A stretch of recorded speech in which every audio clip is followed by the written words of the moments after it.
morning, friends. How you doing? It's me again, back by unpopular demand. It's Green. Good morning, Vigils.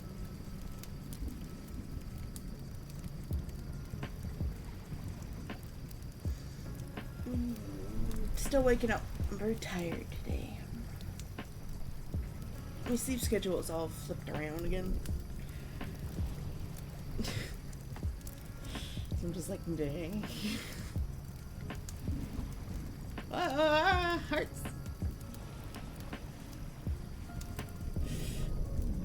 Them young boats. Gotta shake my drink first.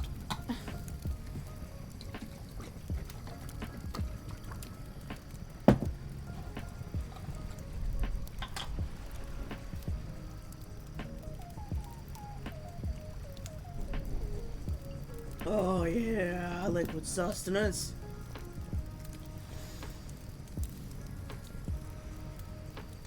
I really do. Out of all of the little drink packets that Sai previously got, oh goodness, what is my avatar doing? Out of all the little drink mix thingies that Sai ever got, the sun-kissed ones are literally the best. I like all of the flavors in the box. The orange one is absolutely the best one, but I wish I had less dye in them. Thank you for the hydrate, Uber. How you doing? Good morning.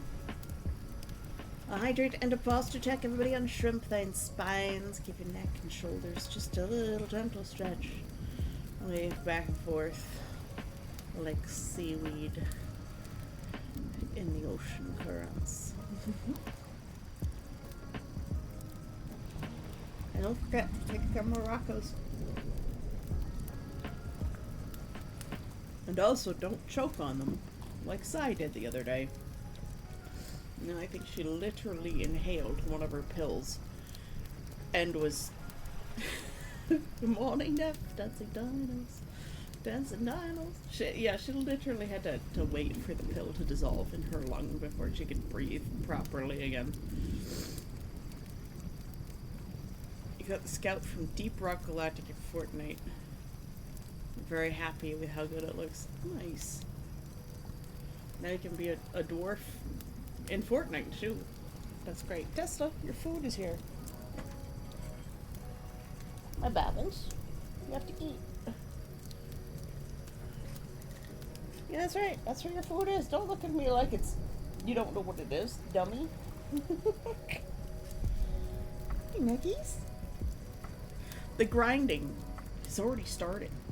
It started before I even woke up. Get that caffeine. That's what we're working on today. Well, we could continue this painting. I feel like it needs a small break. We could go back to this one.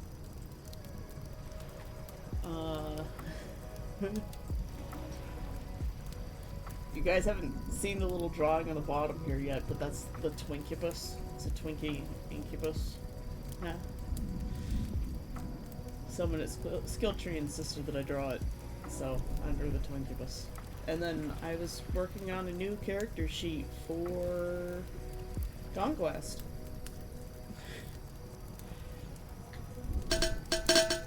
Thanks for the hydrate, Neff. I was literally just picking up my drink.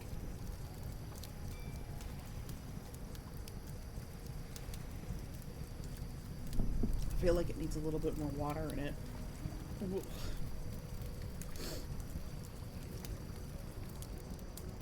The mason jar that I'm using is just a smidge too small for the drink packet. By a smidge too small, I'm talking about like a quarter of a cup of water. Maybe half a cup. Welcome back with coffee. Tesla Beans is not eating his food. But yeah, I was setting up a new character sheet for 2026. And so I've got the old color palette, the Dendronia color palette, and a new potential color palette. This includes, like, small accent colors as well. And then all of the different influences between the three sort of societies.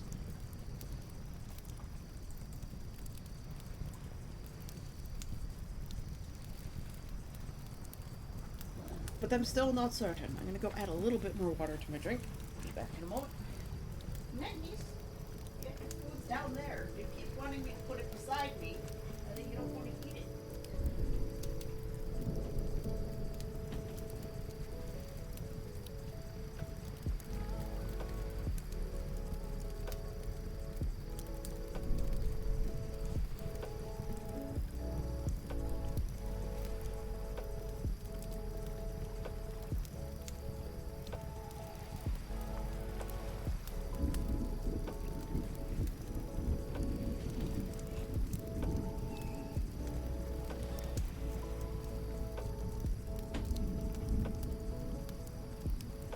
River trying to sneak in past my feet.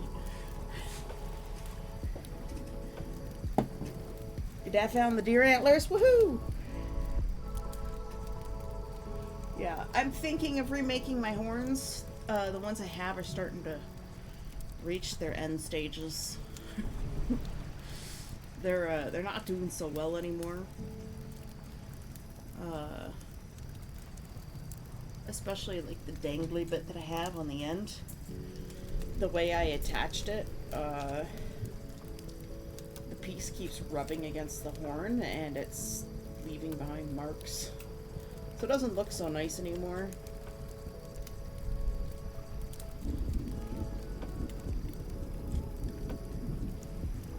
One of the most annoying things is like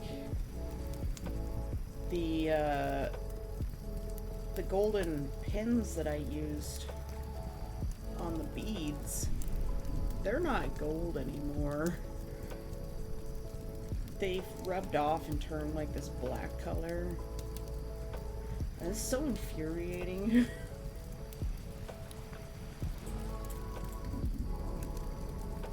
Even the chain is starting to lose its color in places.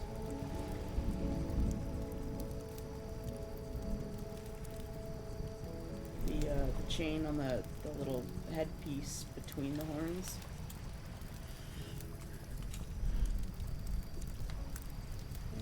It's just a little bit sad. Same with the gold wire wrapping. Sorry, I put in front of, or put around the red gem that dangles from it. It's just all of the beautiful gold colors that I had, that I spent a long time selecting, just rub right off.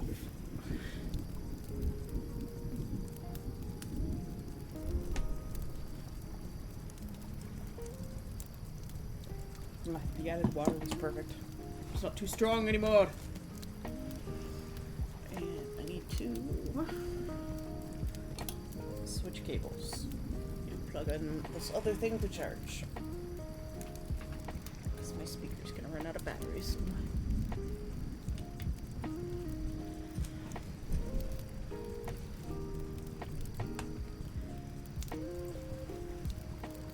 Okay.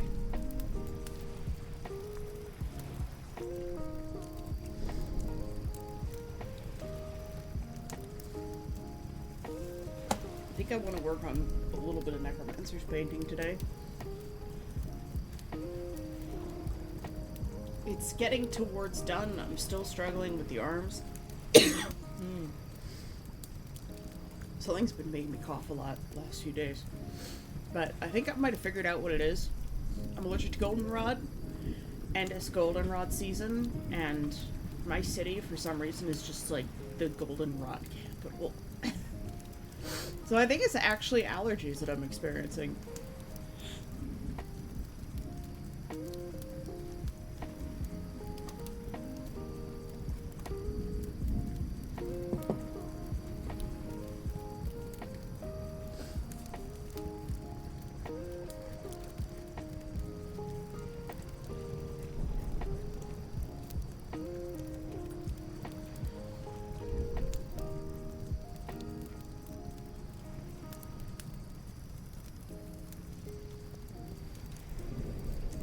also feel like I've made her skin too pink now after doing a whole bunch of portraits.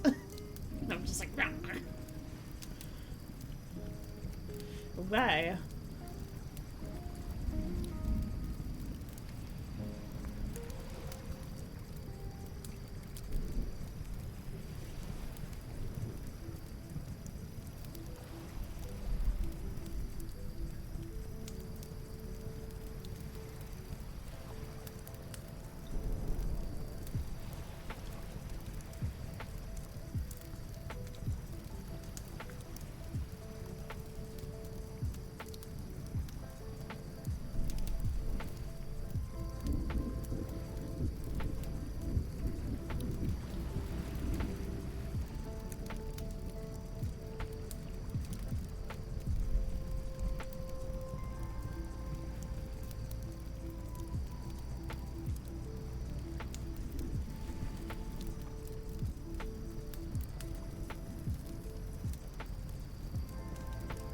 Look, at this point, I think this painting's getting pretty close to being done to the skill level that I presently have.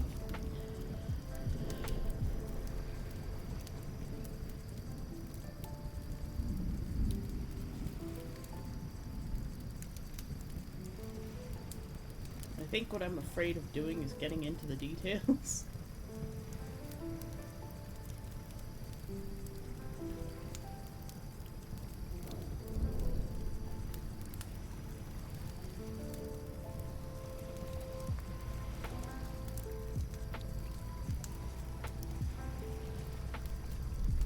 I wanted to give the skill tree portrait a little break because I feel like I'm playing with it a little bit too much in places. Good morning, Ross. How you doing?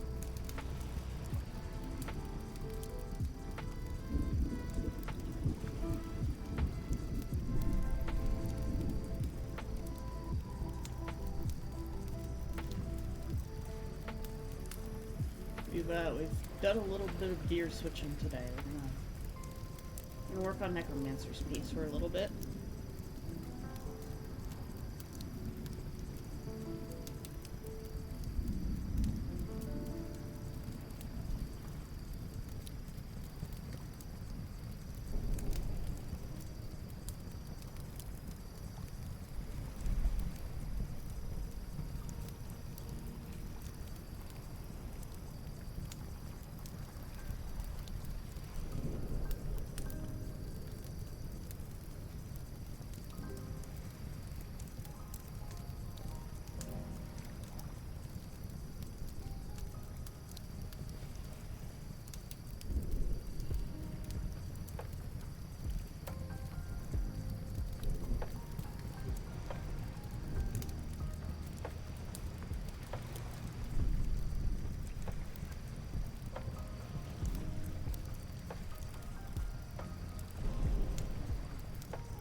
Today I would have taken up task of driving the parasite somewhere.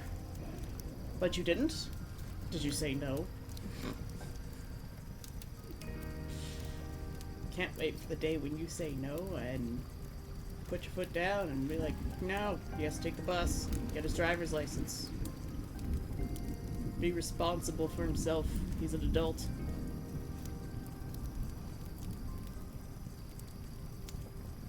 If I need someone to drive me somewhere and they say no, I'm shit out of luck. And I just have to accept that fact.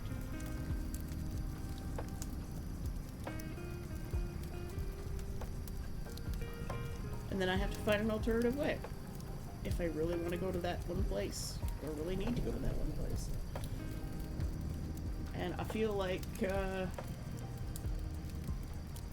your parasite needs to learn that themselves at some point. So I couldn't see all of my chat. My window size changed a little bit at some point. My dad did so instead, and I was a bit surprised it impressed me to do so. To be honest, I'm still just tired too.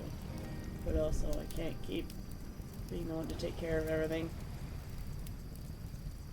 Oh, you know what? If everybody just told him to grow the fuck up, uh, he would start to understand that.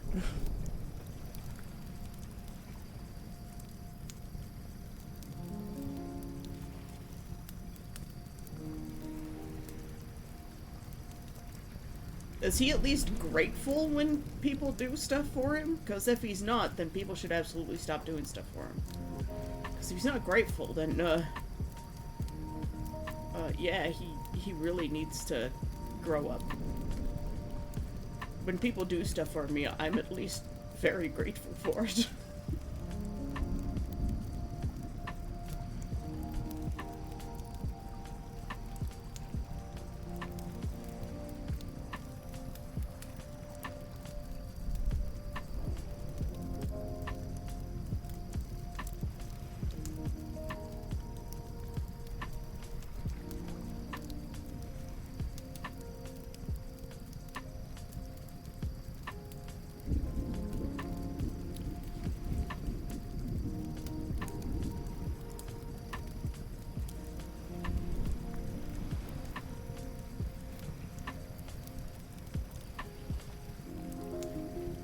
Entirely sure anymore.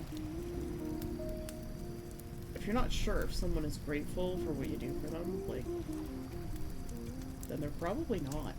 They're probably just taking it for granted.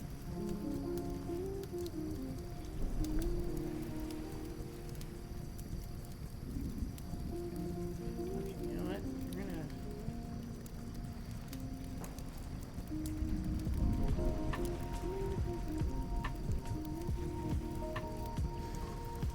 do the scary thing, and we're gonna start on the jewelry.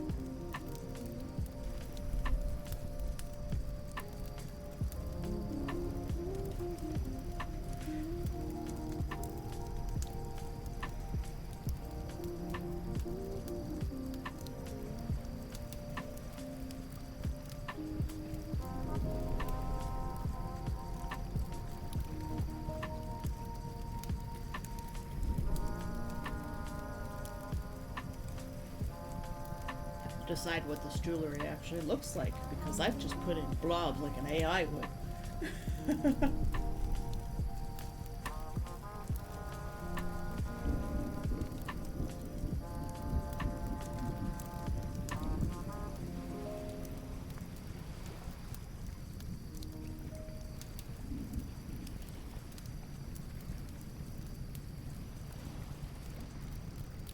A bit off topic, but I did a bit of research into what beetle represents the durability of the dwarf. Decided it's the ironclad beetle, which can withstand a force up to 39,000 times its body weight. Jesus Christ, that's a scary beetle.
equivalent as being under 40 M1 Abrams battle tank.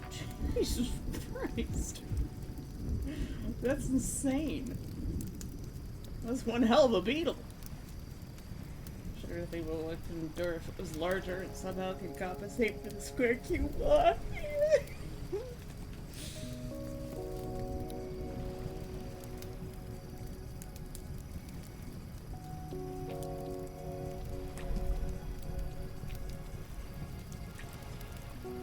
See, like, I'm afraid of driving, but I think that's a result of living my life with undiagnosed ADHD, and that might be why I hated driving so much.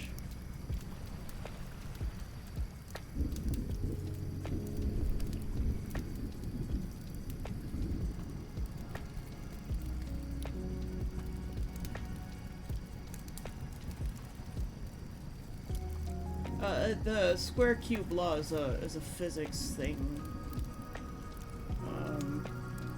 It dictates how large things can get by mass.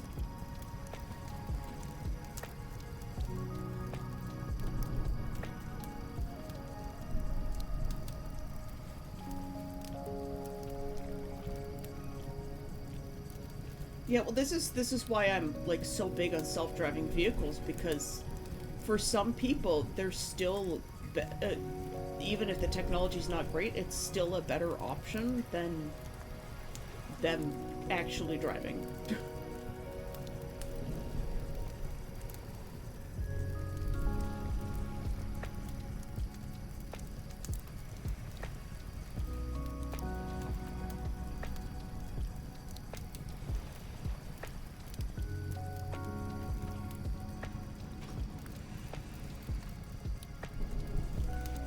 I have to put Tesla's food away because the other kittens are starting to invade.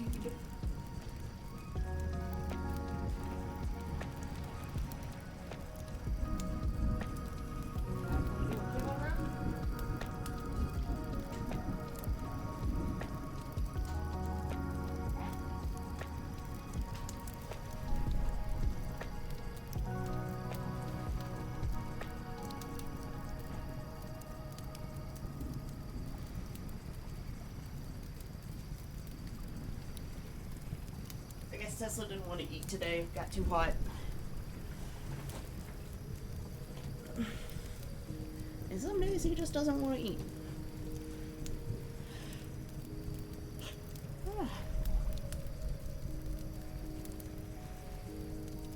Sorry, my explanation of square cube law is kind of bad. So I don't understand what it meant. It's physics. Physics is actually a lot of fun when you really get into it.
I am just designing this jewelry on the fly, by the way.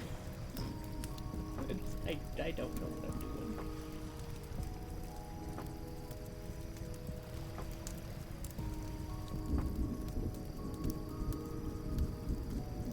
I had shapes worked out.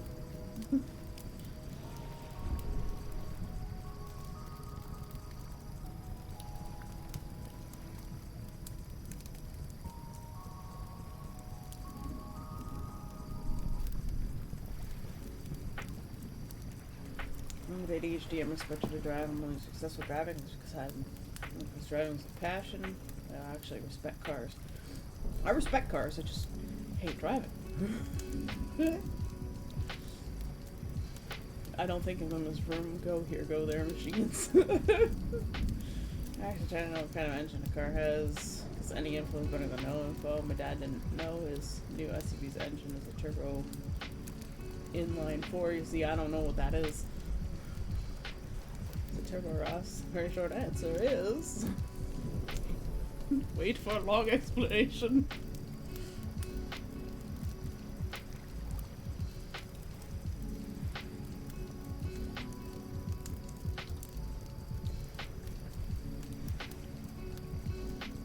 You've awakened the special interest.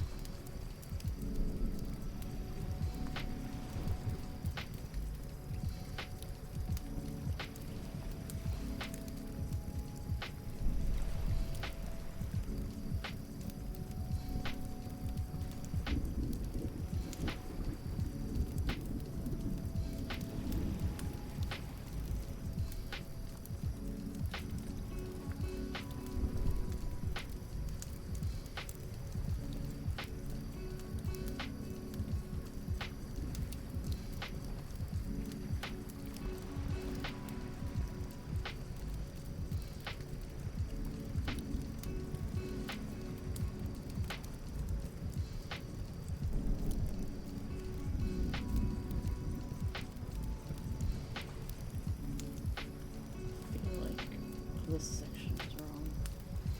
Luckily, I was smart and did it on a separate layer.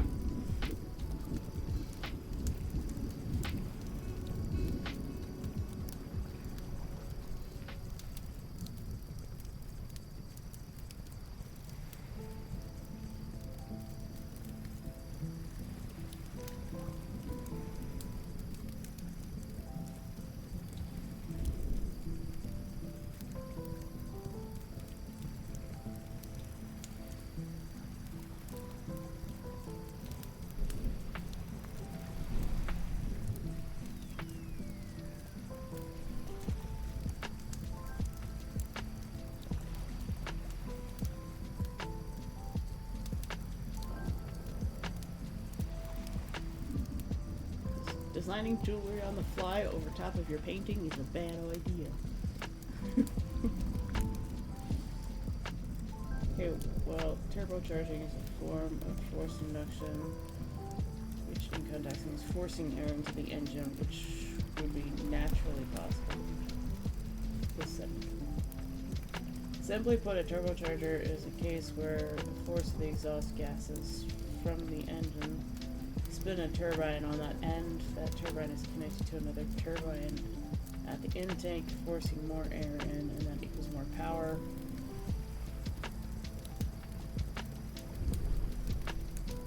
Small engine can be as powerful as a bigger engine.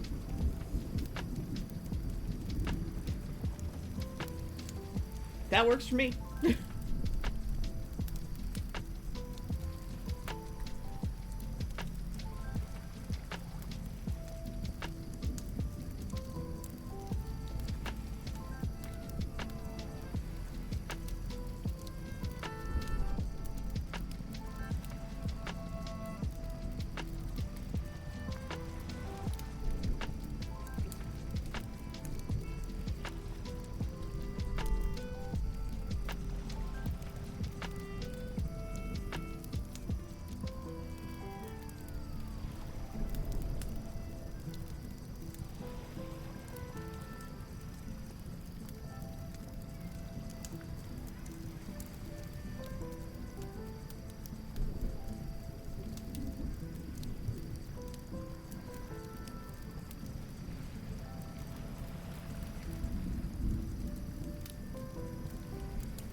Jackie. Good morning.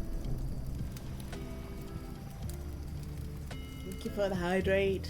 How you doing today? We did a little gear switching and we went back to Necromancer's painting.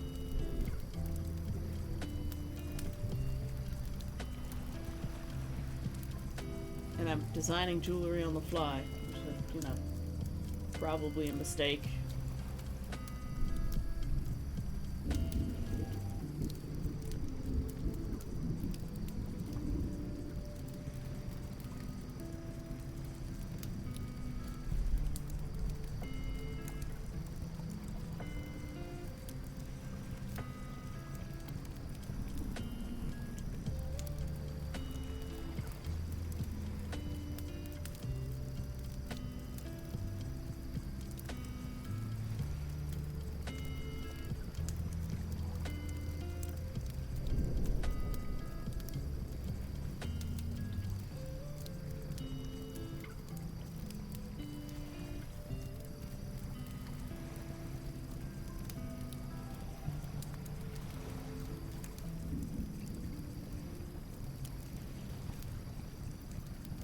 And the grinding continues.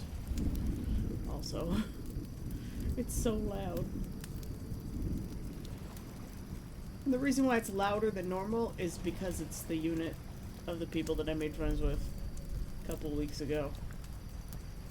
They moved out on the 30th, so they're doing construction.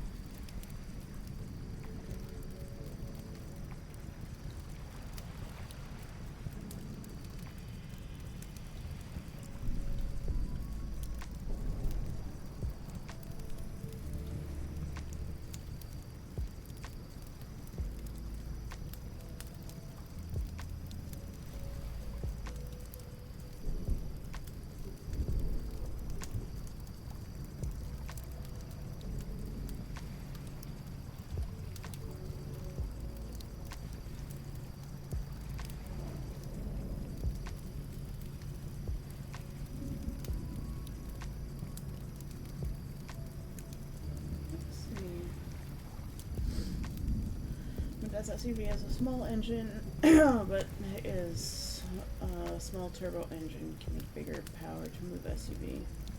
Fun fact, a lot of SUVs from foreign OEMs are actually built stateside, you know, for some trucks as well. Yeah, a lot of vehicles, they pass over the border like 40 times or something between Canada and the US too. Up north, it's crazy. And of course, each time it crosses the border, we pay tariffs on it. That's why the prices of vehicles have shot up.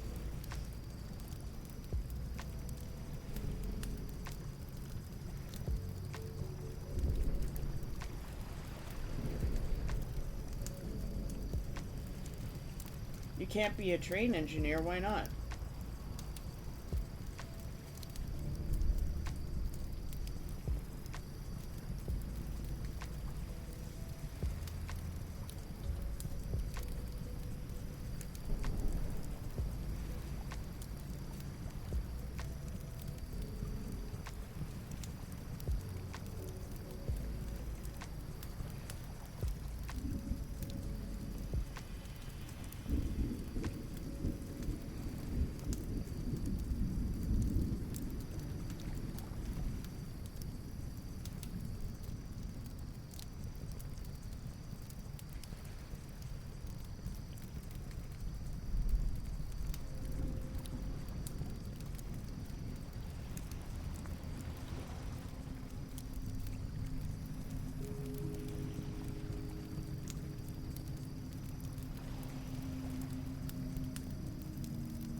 graduated from school. Kind of feels like BS to be honest, but I'm only speaking from a hyper-jaded viewpoint. I wanted to learn to drive a steam engine to surprise a friend of mine. Kind of a weird thing to want to surprise somebody with, but normally people want to learn that as like a career option. Not as a, hey, surprise friend, I can drive a steam engine. Kind of strange, but alright. I'll accept it. Besides, why do you need school to learn how to drive a steam engine? I would think you would need training and not school. Whatever happened to the days where, like, we got a job and we were trained to do the job at the job? You know? On the job. Education and training. Not 4 years of school and then you find out that you hate the fucking job. I hate the way society is set up. Rage.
Now I feel like her head is too big, and that's the most frustrating thing in the universe.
We don't want to give her too much jewelry because we don't want to overdo it. We live in a society, yeah. What Fantasy needs is someone to train her on how to drive a steam engine.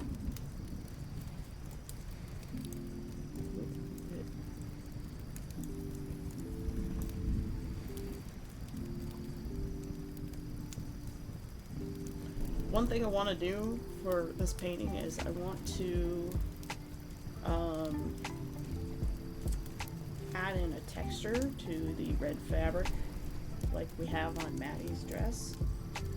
So I want to do this sort of like rose pattern, which before I ever saw Maddie's dress is something that I wanted to do, was like either like a scrollwork Damascus or roses.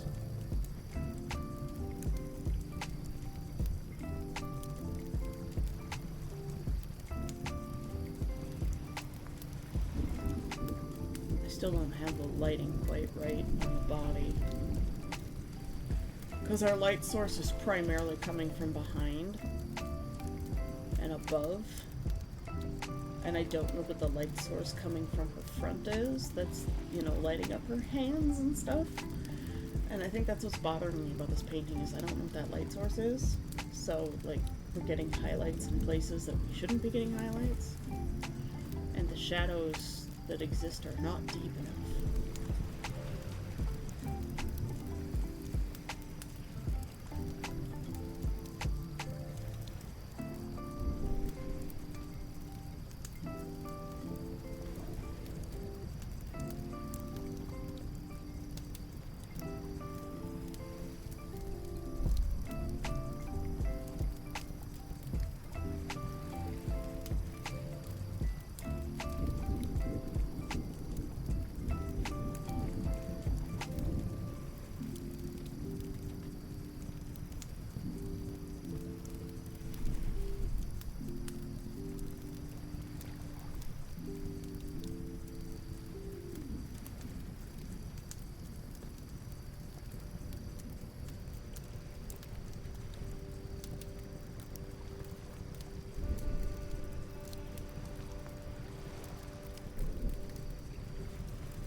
Hey Rick, how's it going? How you doing? It's good to see you again.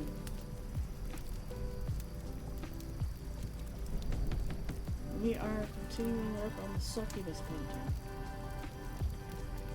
We're taking a break from Fox and Crow we've been working on for the last week.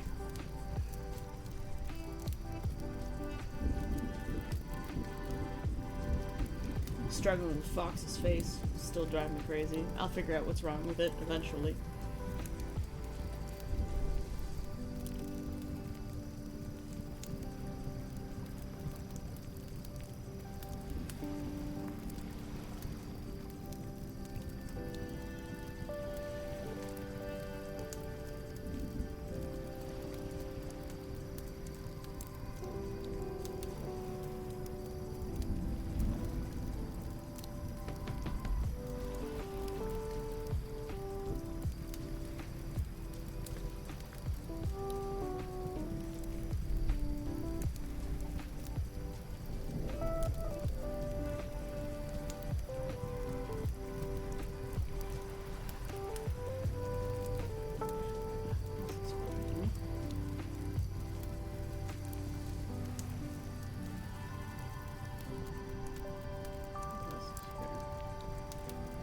Bracelet.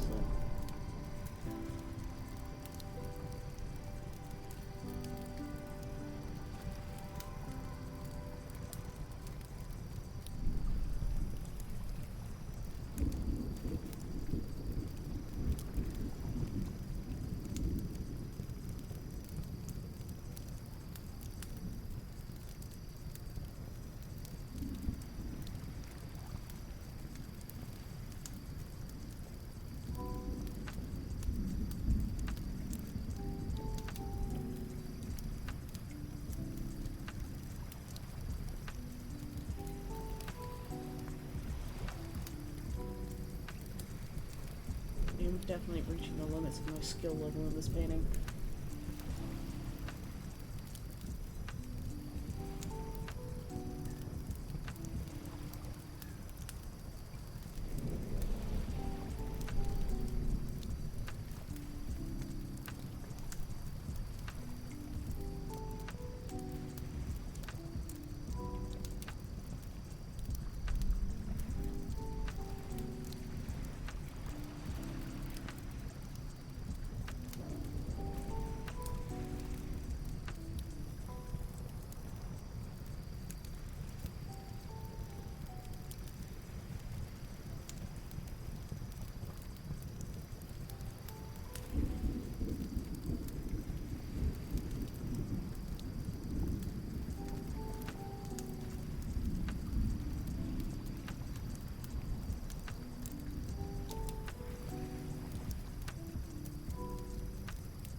A little bit of light striking back here.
start using some of what we learned on the last painting to bring this fabric to life a little bit.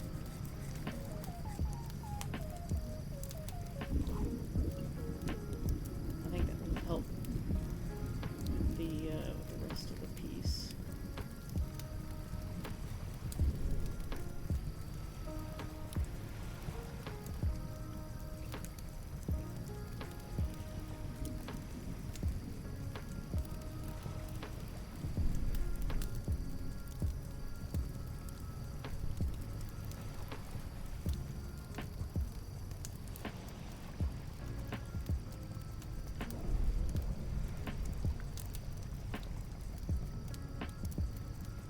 Largely, it's my shadows are not dark enough.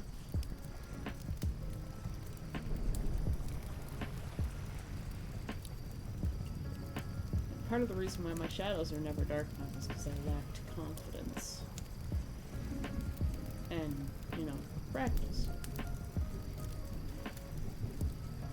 If you want to paint, you can totally paint too. It takes effort. It's definitely not easy. I won't ever say that it's easy. Rewarding? 100%.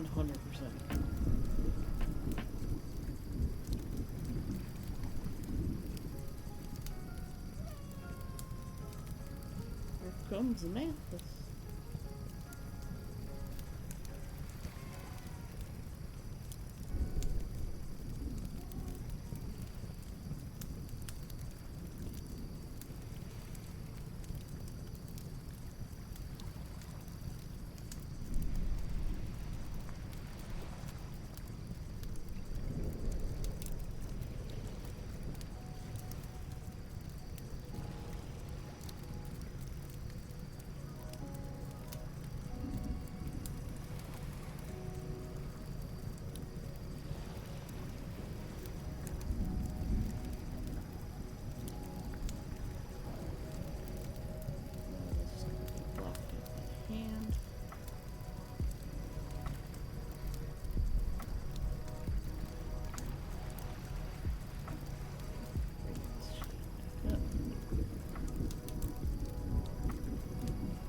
Yes, hello. What do you want, buddy? You're sticking your claws in me. Meow.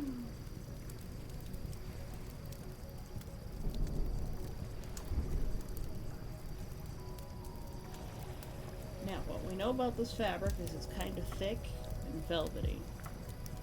But it's not quite velvet. It's probably more of a satin, but it's like a heavy satin. And satin's going to have a lot of shine to it, so it's going to have a lot of bright highlights where the light does hit it. And it's going to have a lot of deep shadows. And satin drapes and folds beautifully.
proper satin stripe and fit very beautifully.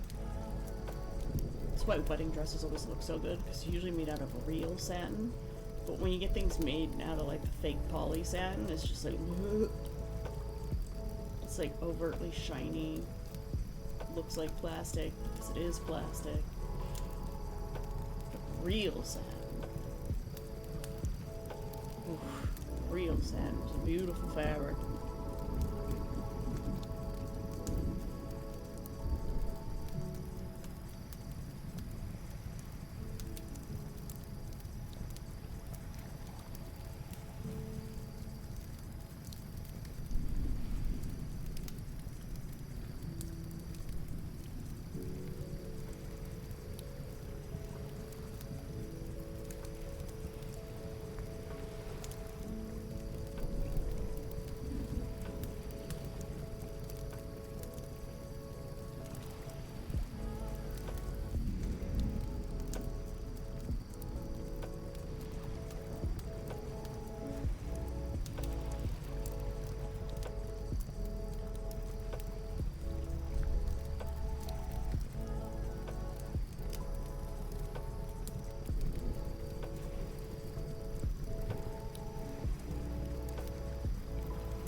Here.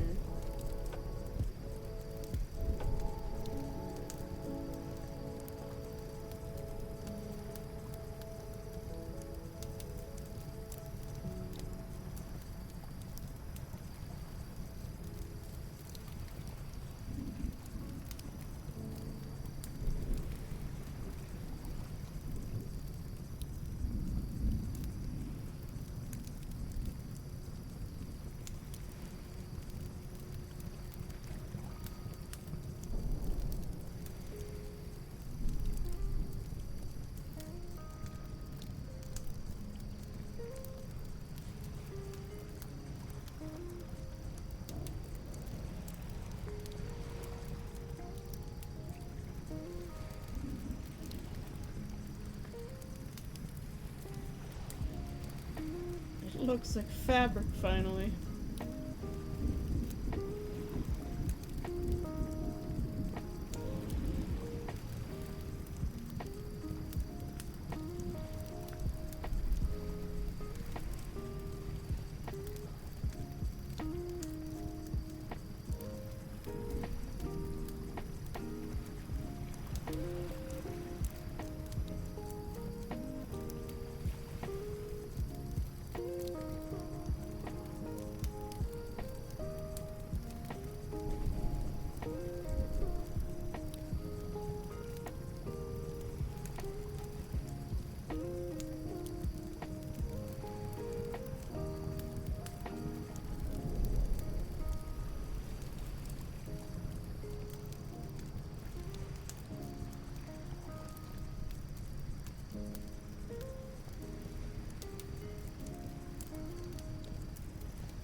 all of the practice I've done in painting clouds and fabric has all come together in one piece. I love it.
Hello, Mathis. Again. Is it cat snuggle time? Is that what you're asking for? Okay, so what we started with, which we're at so far.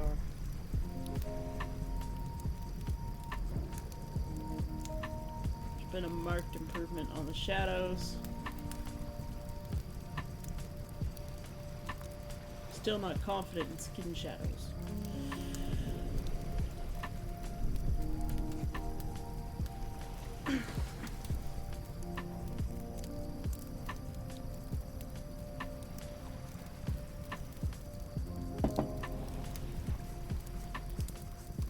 Come here, mummers.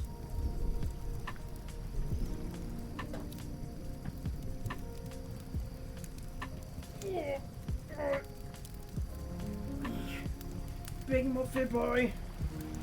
Cat time.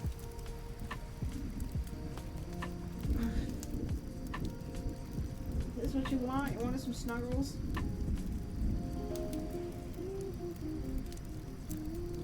We have a cat. He's the big goofy cat.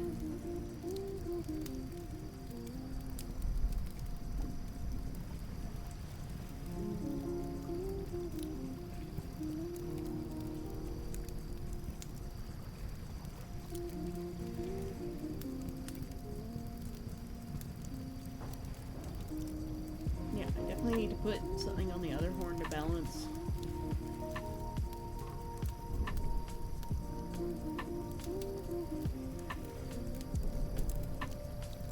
And a bracelet or two, I think, is in order. Finish the anklet. And then it's finishing up the shoes, the smoke, the texture on the fabric, and texture on the corset. Tail, of course. The wings are more or less done. They just need a little bit of touch up.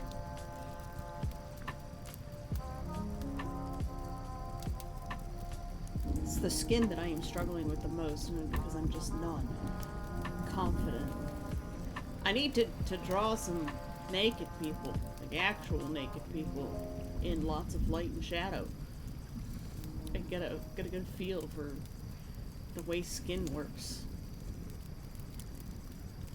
I think that's part of my biggest shortcoming now is skin shading. You lay down, well, enjoy your nap in the shade. Remember, we have a lurk command. Since you're actually going for a nap.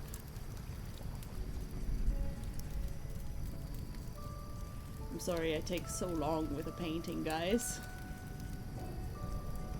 Enjoy your nap in the shade, Ross. Let me give you some cat purrs before you go.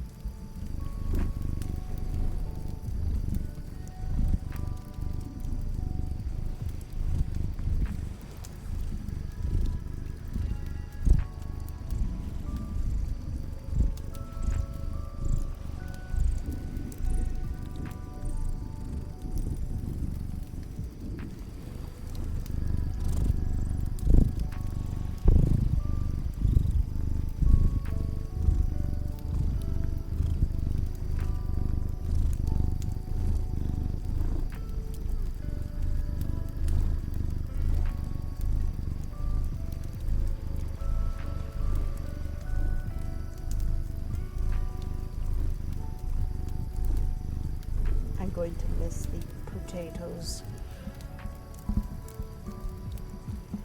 Alright, microphone, come on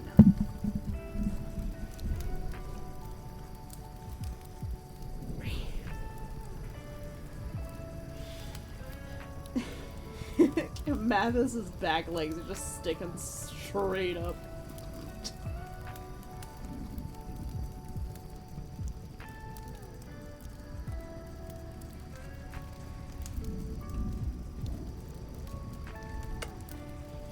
I'm gonna kiss your beans. Mwah. Mwah.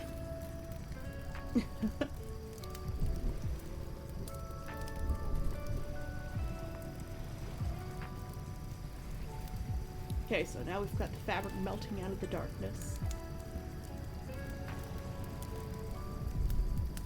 I need to fix that one side of the fabric that I was just playing around with. I don't like it. It doesn't drape right.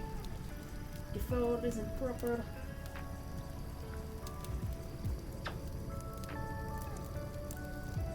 I'll be right back. Putting up in Streech.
'Tis a quiet day.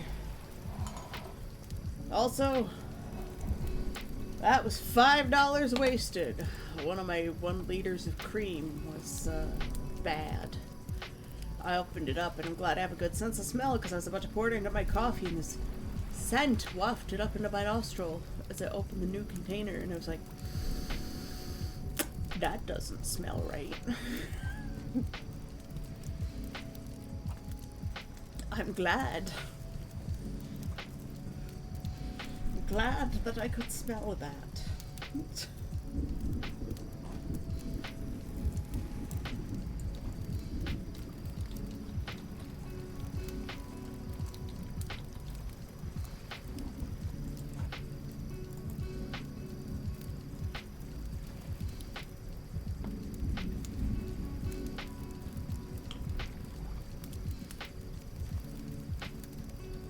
I also got my last pitiful bowl of cereal.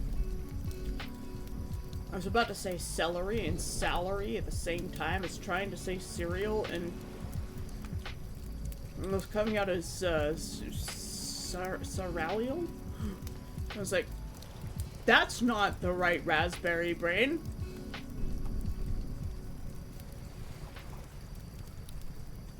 I swear I'm losing neurons here.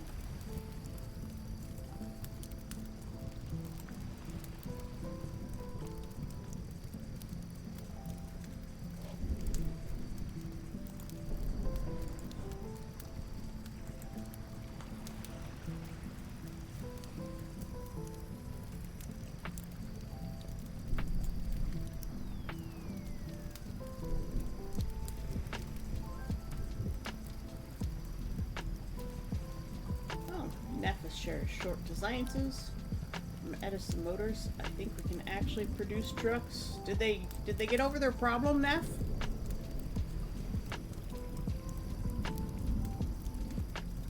Did they find a workaround to their issue? If you're still here, you might have gone to the gym. It's possible Neff went to the gym.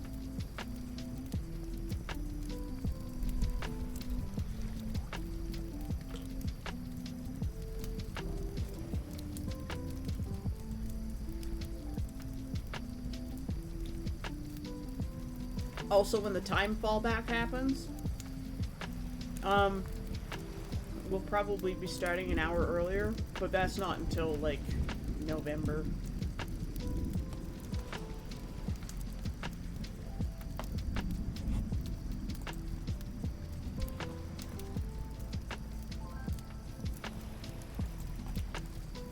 I say, when I see certain people are lurking. Hello, lurkers. I love you too. I didn't feel like drinking cold stuff today, so I have coffee now. A rare coffee.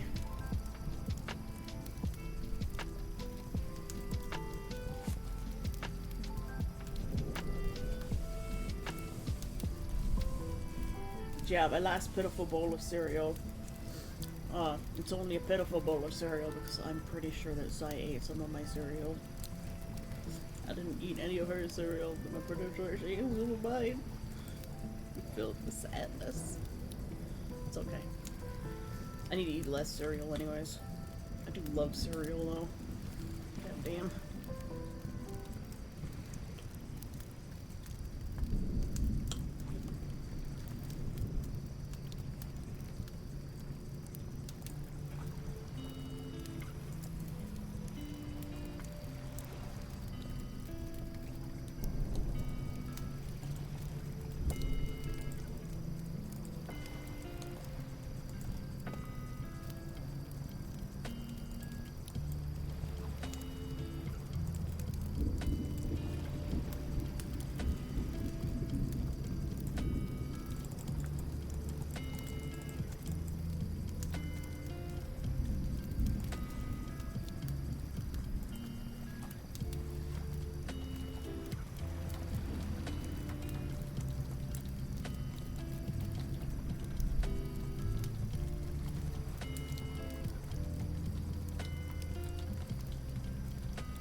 Pardon me.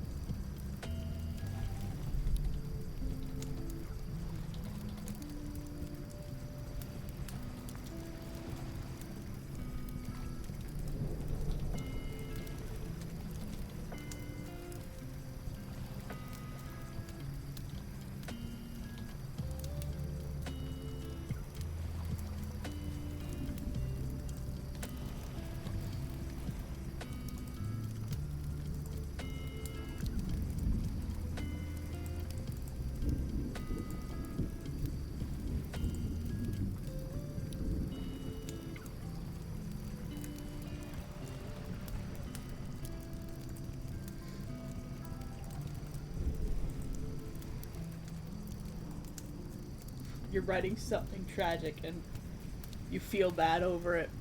I mean, if you're writing something tragic, isn't it supposed to evoke that emotion? I torment my characters all the time.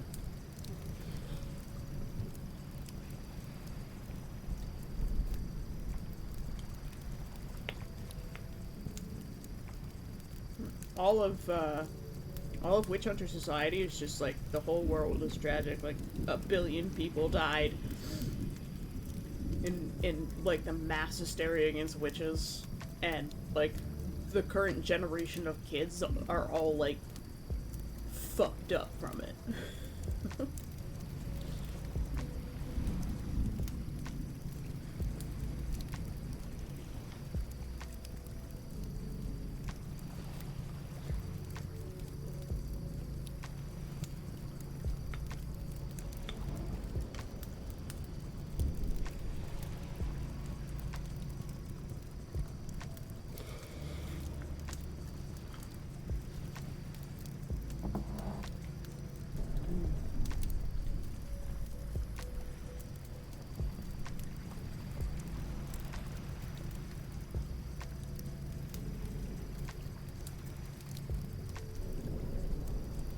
But tragedy without, like, legitimate reason, don't do that.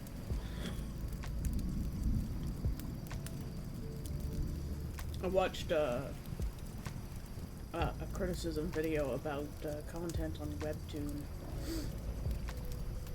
and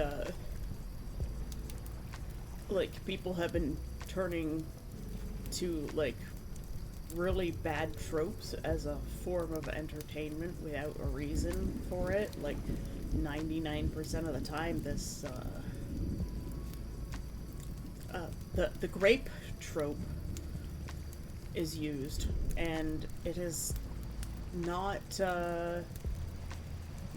covered well or used within reason or carried over into the character at all. It was just there for gratuitous violence, and it's stupid.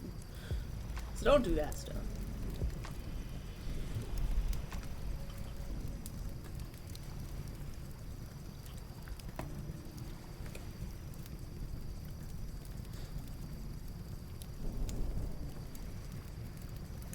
Tragedy for the sake of, like, oh, my character has a tragic backstory is, like,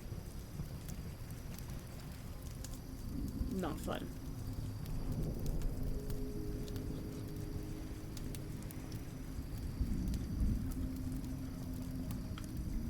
Nameless had 700 years to deal with his trauma, so he's just like, oh, fuck it, shit happens. So he became friends with Jonathan. Jonathan's immortal, and he's like, I'm 160, and I feel awful and sad, and everyone I love dies, and Nameless is like, I don't understand this emotion, because I'm a demon, and my society doesn't, like, form bonds like that. Like, our parents don't even raise us, we get raised by the whole village, and even then, it's, like, cursory kind of affection.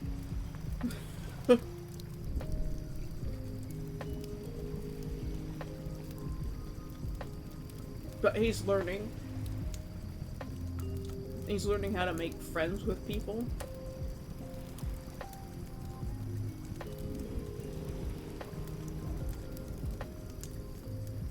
and learning what it's like to feel connection in a way that he's never quite understood. And learning to trust people, especially other women. I say other women, but just like women in general.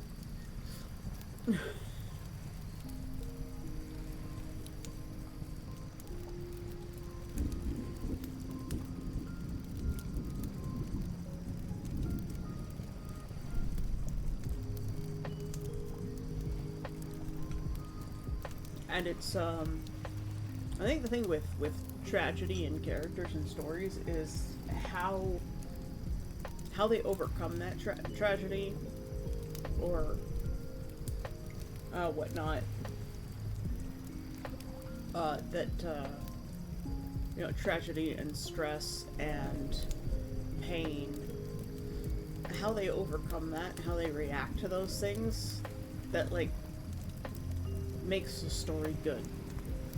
It's not what the tragedy is, it's how they react to it is the most important part.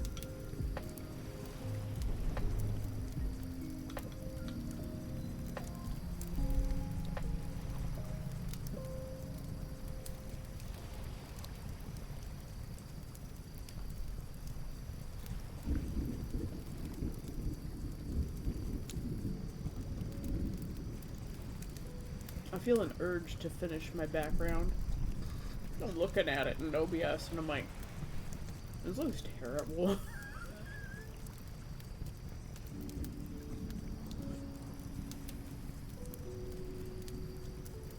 He doesn't trust humans at all, but he wants to try and trust them. Well, like... So, what you were telling me about Solix yesterday, the town he was part of was fine until, like, these church guards got there. So I'm guessing the church itself was new? So, like, it would seem the people of his village were fine with him before, and then something changed. So it's not all humans, and I would think that, like, the whole of the village probably would have looked at what these guards were doing. So you have to think about this logically, right? If the whole of the village was fine with him before, and they liked him, and then suddenly this church showed up, and people wouldn't just suddenly turn around and start hating him.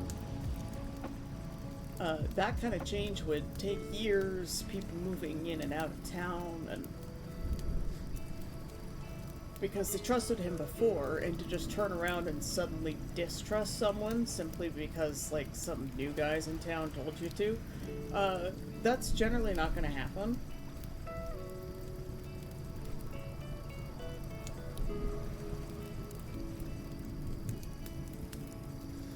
Unless, like, the higher levels of government in the place where he was living. Yeah, well, this is, like, from perspective of someone who's written this kind of stuff before, is, like, it would take a while for, people in a small town to just suddenly turn around on one of their own.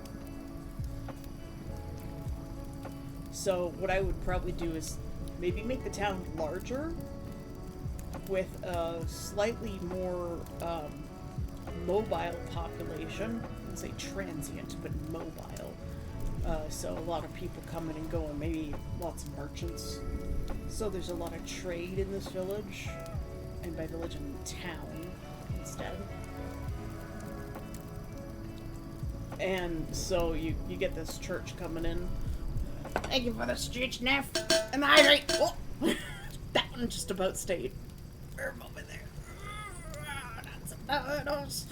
Get some titles. Let's have a sip of our Kofifi. I'm assuming you went to the gym, Neff?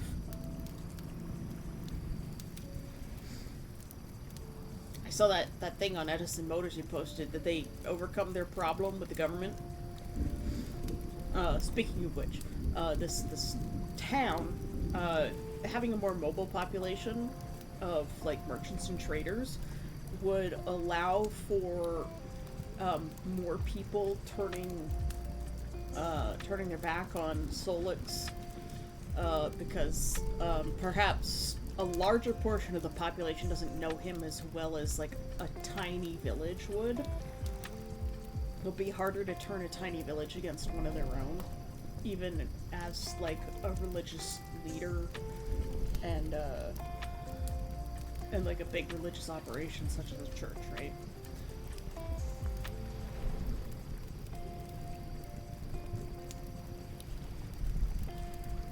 So I would recommend a busier village.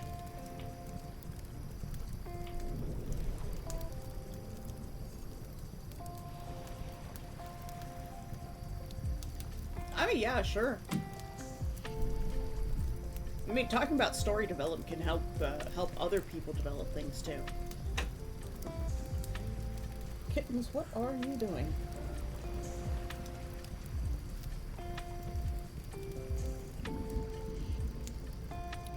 Gesundheit.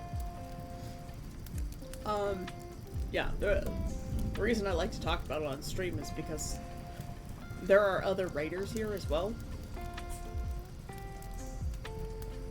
I know Ross writes, but he's napping. I'm a writer. I don't know about Nap. I don't know if Nap writes. His creative pursuit of blacksmithing. I'm wondering if he's even listening. And fantasy is Boop the Snoop. It is the Boop Snoop. Like the Doop Snoop. But a lot less weird. It is the Snoop that gets booped. I swear I'm turning into one of those NPCs. Maybe I should try that. I should get TikTok and be an NPC with my avatar. It's like, you donate, you get this expression.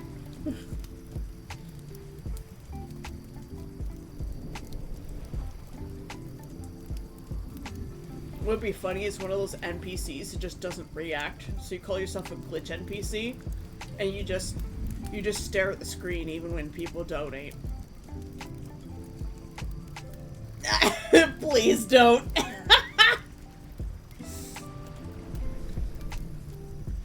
I much prefer the glitch NPC approach. You just stare at the screen blankly, blink every once in a while.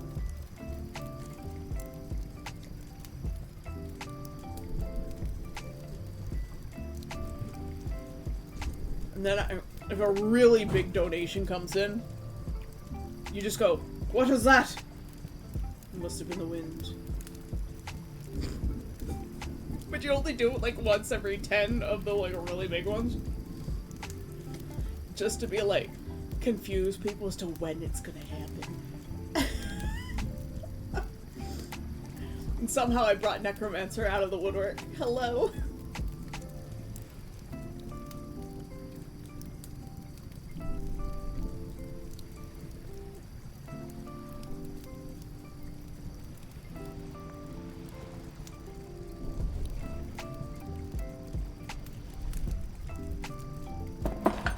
I think I'm gonna make my birthday cake today. So that I can start packing my kitchen afterwards. Or maybe I should wait for my brother to come down. Just working? Yeah, Necromancer often has a lot of meetings. It's kind of hard to chat during the meetings. I don't think Neff is even listening at this point. I've asked him twice if Edison Motors like fixed their problem or overcame their problem with the laws. The stupid laws. And he hasn't responded.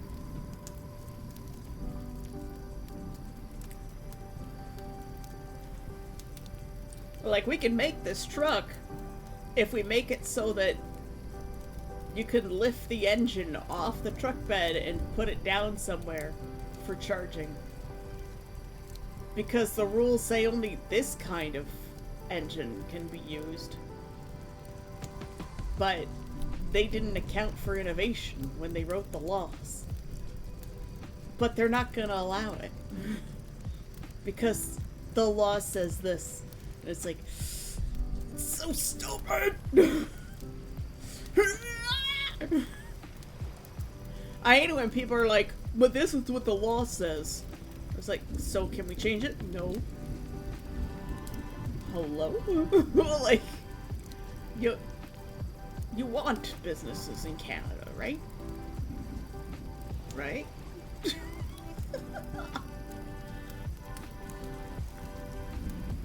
It is a bit weird.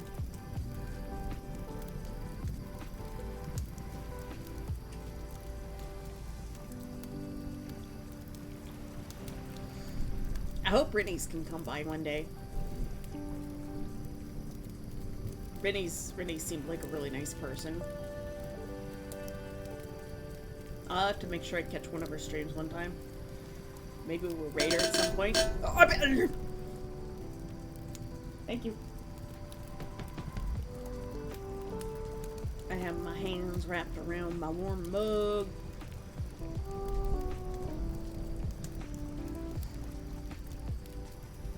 Necromancer, we did some work on your painting. It looks good.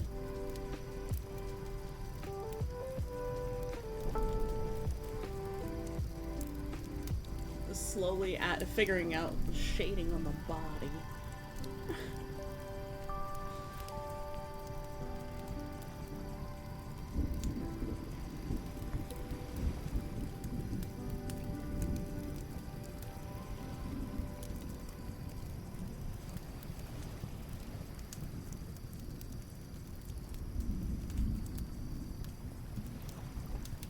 Alright, let's get back to some of this work here.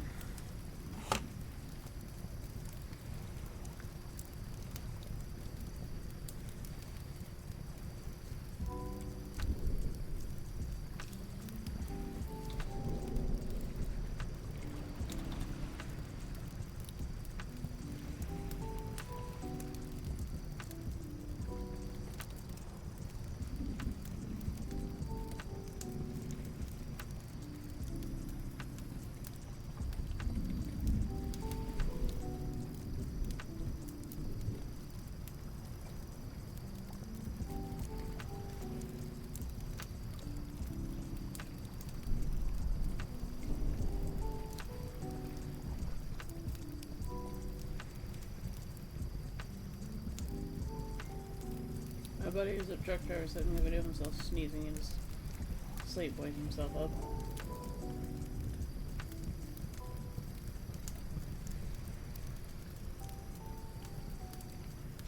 I don't think that's ever happened to me before. I don't think I've ever sneezed in my sleep. I know it can happen. But I have to admit, I don't think it's ever happened to me.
Trying to give her some bangles.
Hello, Velcro. I just got back to work, buddy. You don't like the smell of coffee, do you? Uh-huh. Victory is mine. Freedom.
Why the heck did my head just Zeogrim in a ballerina skirt?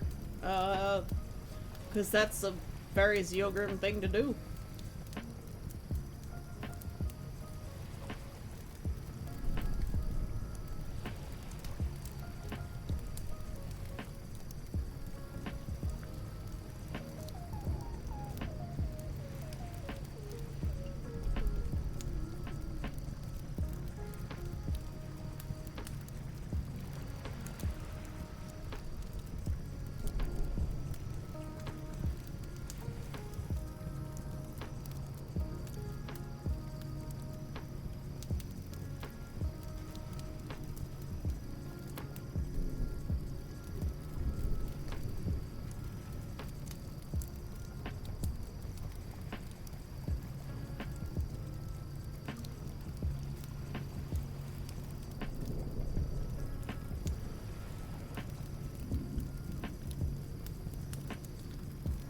This part I want to fix over here. Whoa.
New fantasy unlocked? Question mark.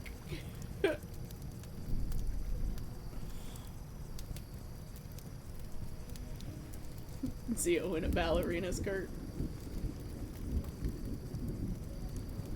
I mean, I think that art's been done before.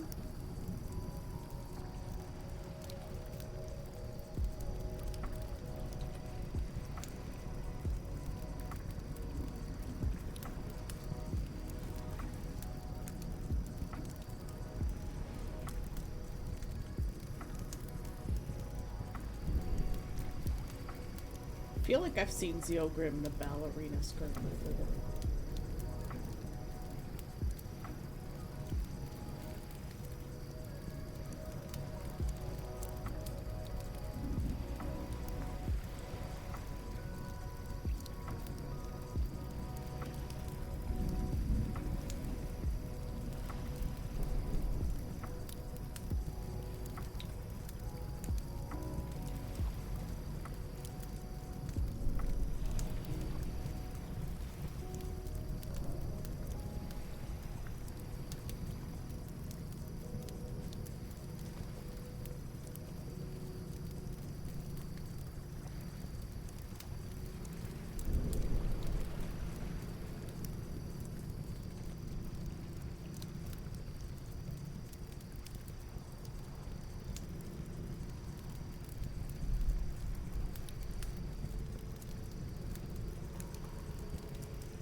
He has drawn that. My head is weird. So I haven't been able to see his streams for a while. Well, if Evan's not on again today, we can raid Zio. If he's on. It's been a bit strange that the people I raid regularly have not been on lately.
advice for me? Just a silhouette of something? Any advice for me? Just a silhouette of something? In what context?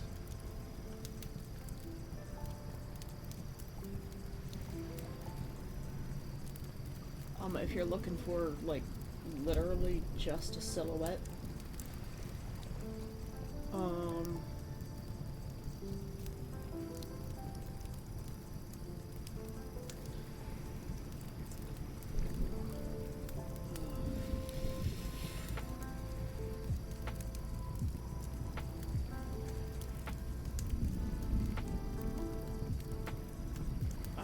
just black, I guess. Kira! Hello! How you doing?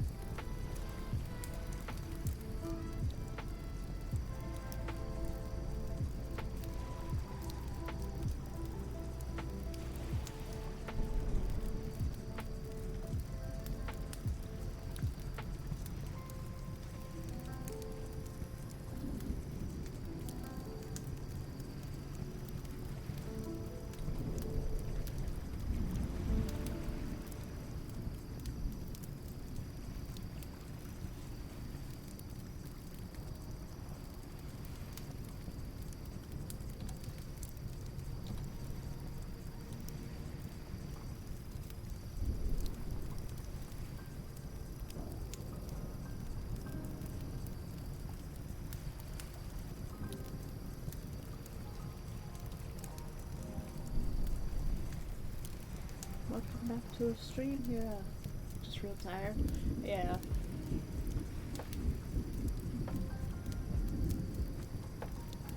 Tired is a mood.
Sending pats. Yay! Pats.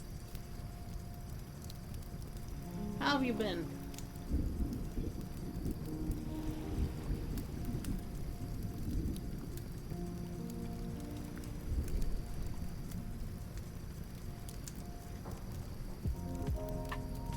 Other than just real tired. Doing anything interesting lately? Doing any new artwork?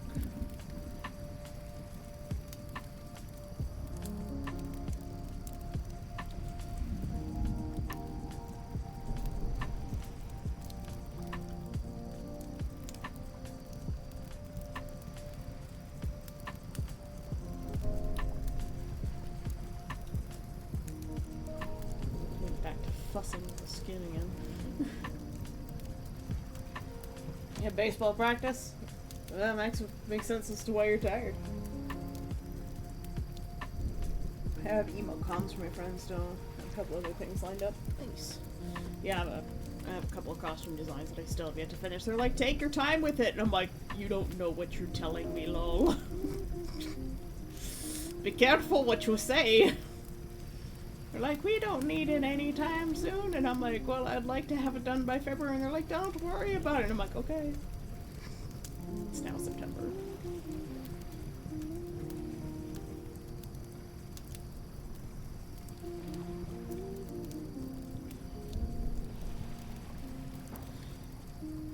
But Necromancer has paid for his commission, so he gets first priority. The other ones, they have not paid yet.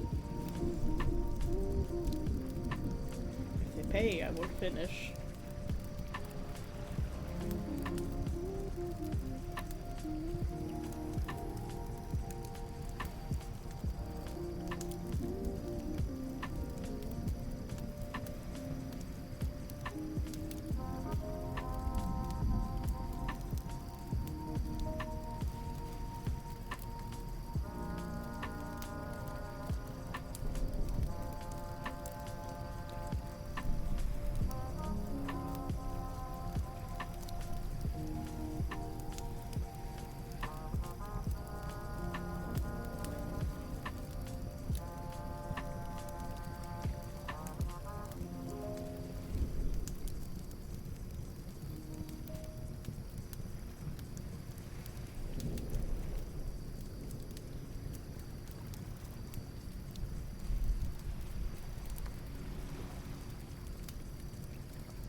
It's just, I wonder, full result takes patience. Yeah.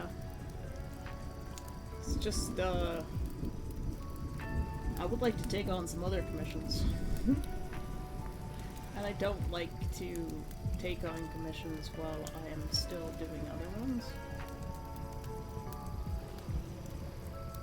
Like, I don't really have anything lined up, but there were a lot of people at Conquest who were really interested. And so I'll probably ask Arias if they're still interested. And costume commissions, like full design work, has gone up in price because that's just the nature of how supply and demand works. But also the amount of work that I put into those is a lot. Okay. Line here.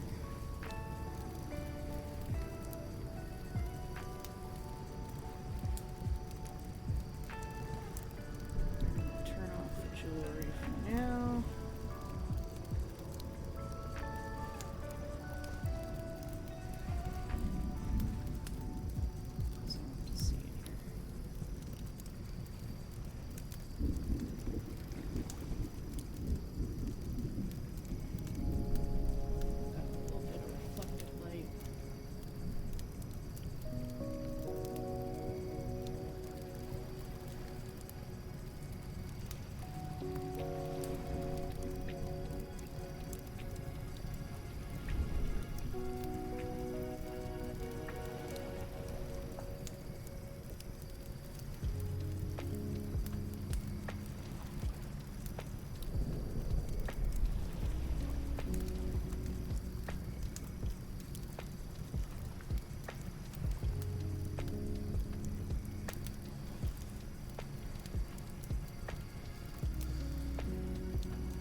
pose innocently.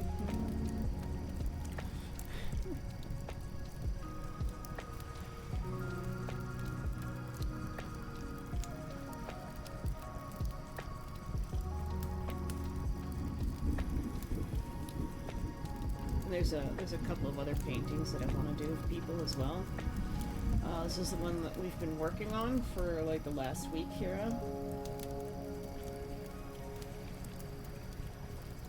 So these people are Fox and Crow from Conquest, Lord Fox and Lady Crow.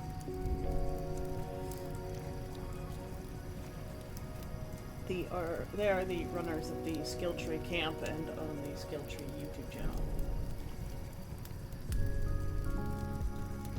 Who's been here? Okay. I have trouble remembering these things, sorry. But yeah, it's come a long way. It's almost done. We're still doing like the details on the necklace. The belt is really coming along. I still have to do the pocket watch and this little mouse dongle thing. Her hands are not done yet. Very far from done.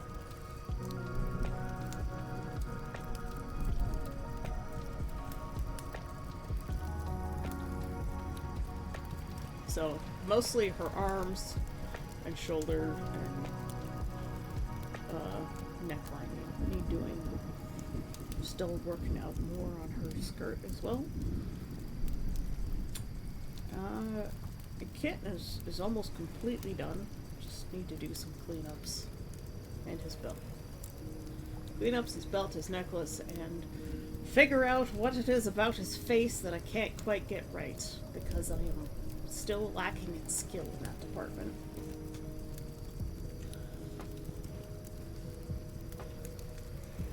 But otherwise, like, you take the original. Let me turn it down a little bit. Let me drag it over. And line it up. They're pretty damn close.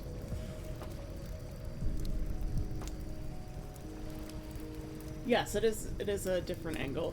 Like, yeah, you can see that from the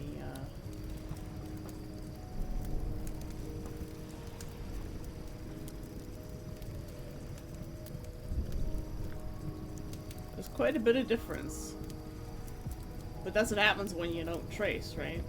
Nothing's perfect. I'm seeing where some problems are.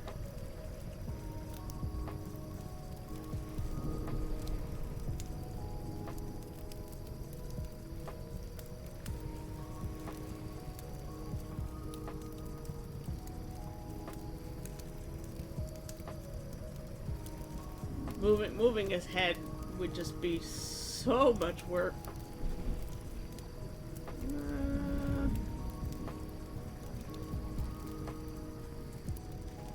Yeah, it would be a lot of work to fix that.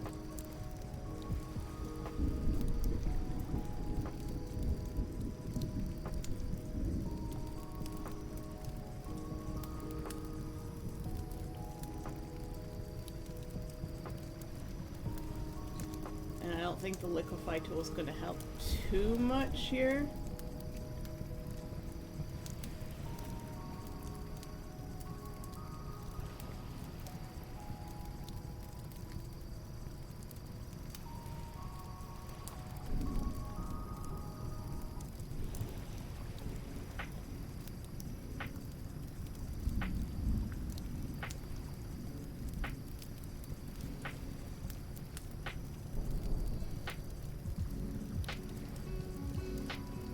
A little bit of an improvement.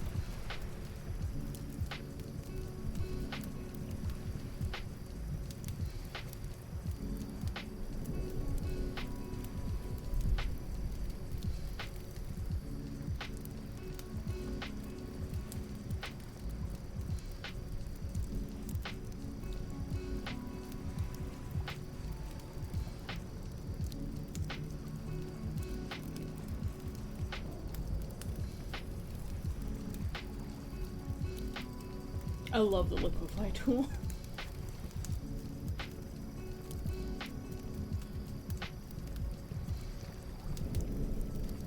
definitely has its advantages for fixing certain problems.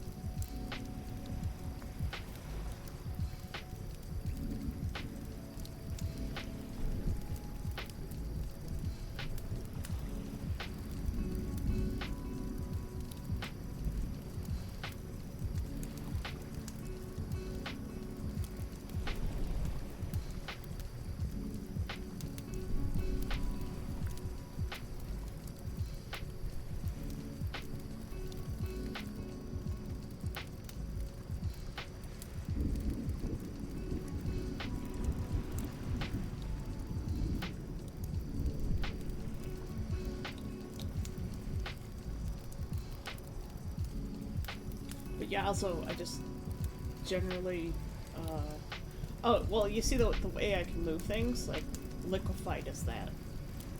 It just stretches things. But it doesn't blend them, it just moves them.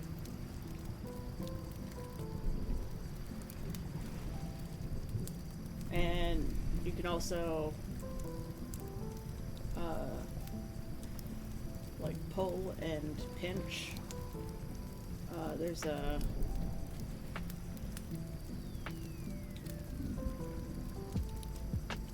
stretch up and a stretch down. There's twist left and twist right. So if I just held it for long enough, it just keeps spiraling it.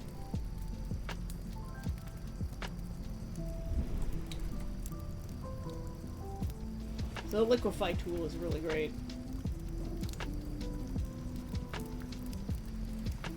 And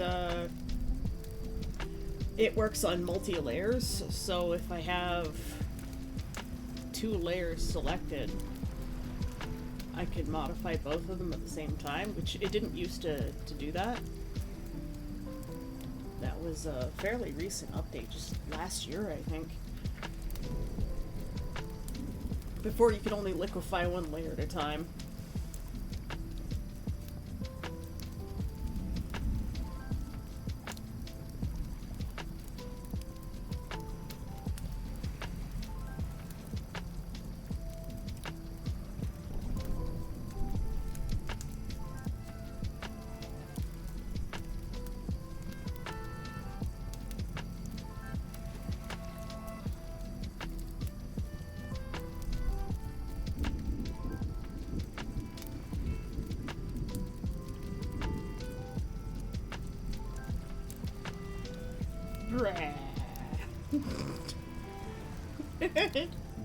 Squeeze face.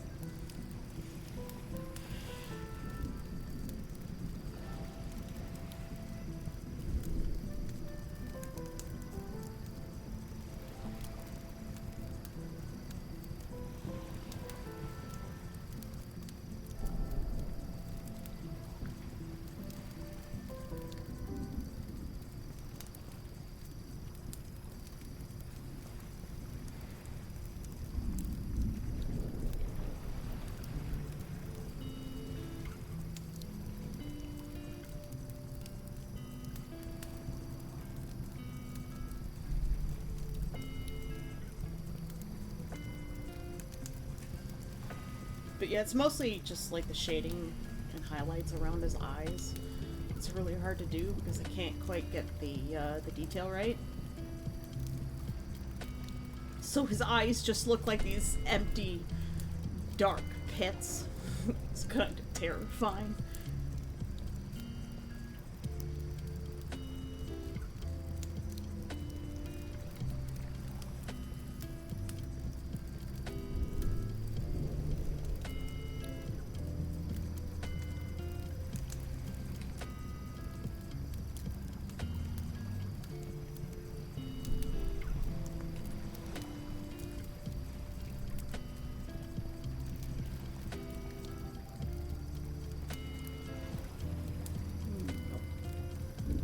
That there was wrong. Let's see if I do everything that I did.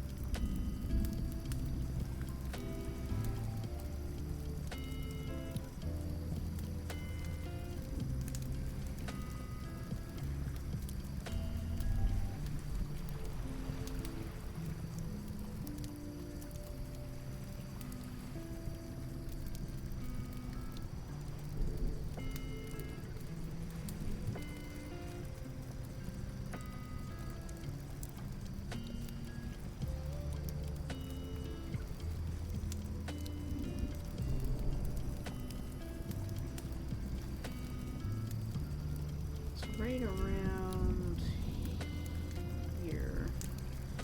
Yeah, I think I'll just leave it the way that I had it.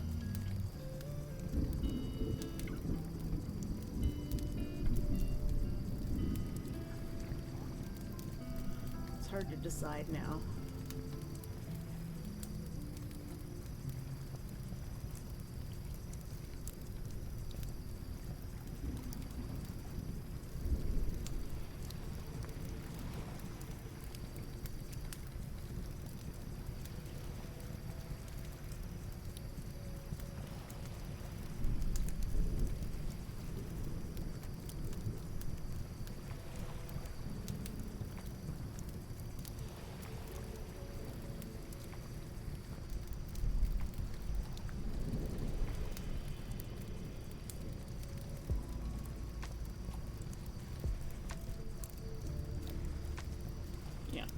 I'll leave Kit the way he was, but I am going to go back and fix Maddie's shoulder because he's definitely off.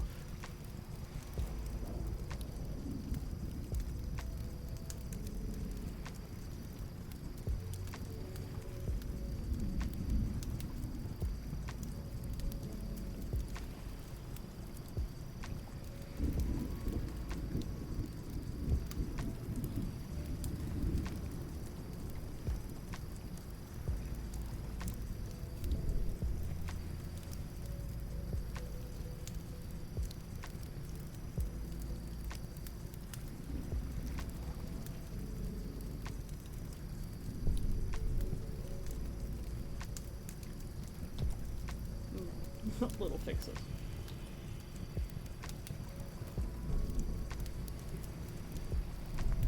And this one is going quite well, I think.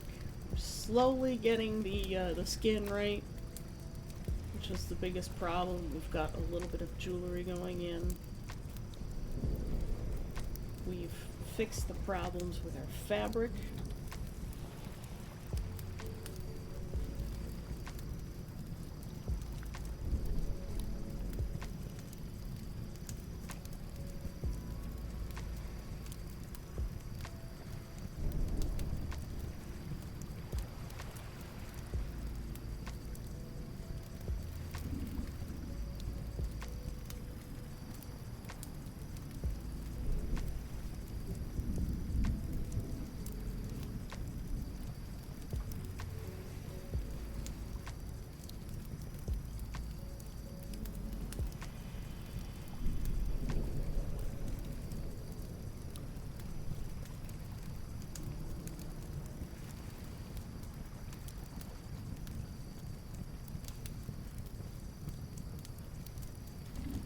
I just kind of want to work on the smoke a bit.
just love that grinding noise.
the hydrate fantasy.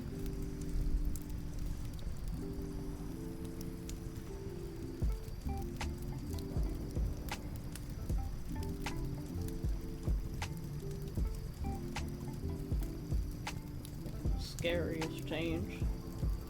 This goddamn tail. Bane of my existence.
Much more reasonably sized tail.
Break time. The eyes are going all screwy.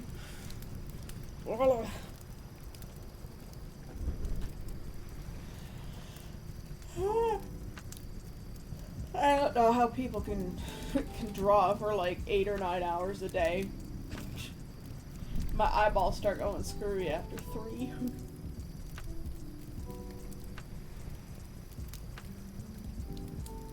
But I think we've come quite far with this painting today. There's still so much that needs to be done, but the smoke's looking better, the dress is looking better. We've got some of the jewelry designed. Skin is looking better. Every time I work on this, I get a little bit more proud of it.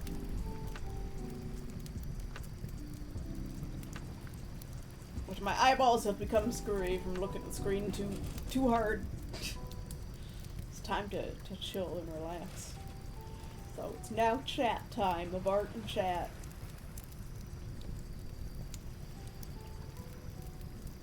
She's hot. I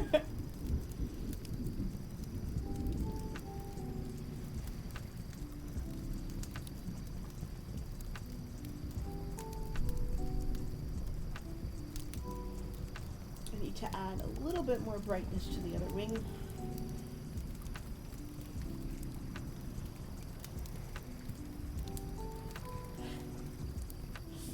Hira, I never asked, what are your pronouns?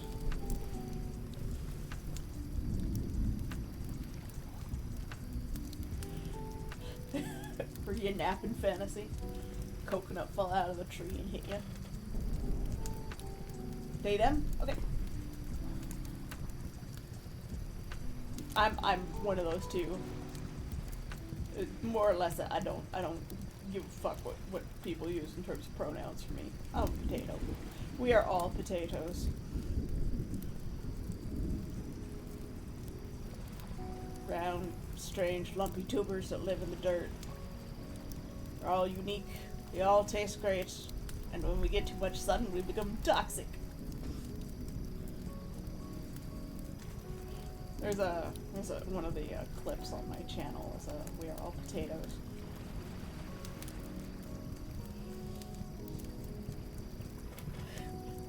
No, we are all potatoes will ever be as good as that one. You're an Angie potato? I don't think you're an Angie potato. I think you're a sweet potato.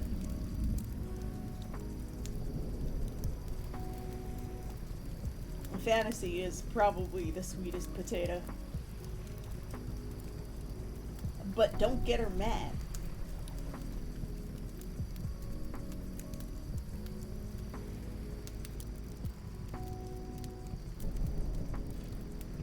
Do not anger the potato. It's like an angry gazebo. I've been trying to make a photo into a silhouette for a while, and it's driving me mad. Well, here's the thing. Like, if you're working with an actual photo, you will hardly ever have a true silhouette. What you'll want to do, like, if we go to, we'll go to Fox and Crow, for example. Duplicate the layer, just in case. If you wanted to turn them into a silhouette, what you would do is you would find the darkest color,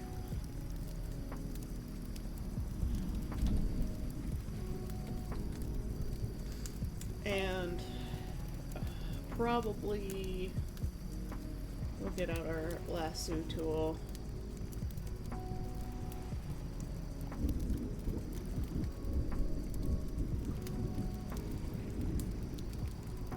We'll very roughly, for illustrative purposes,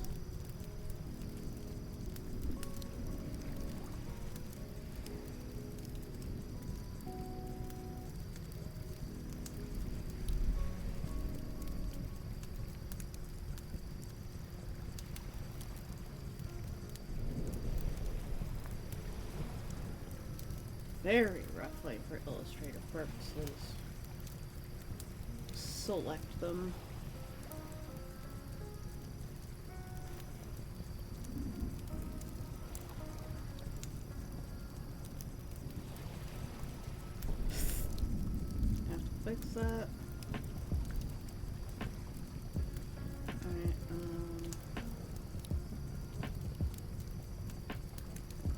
deselect that. Deselect it here.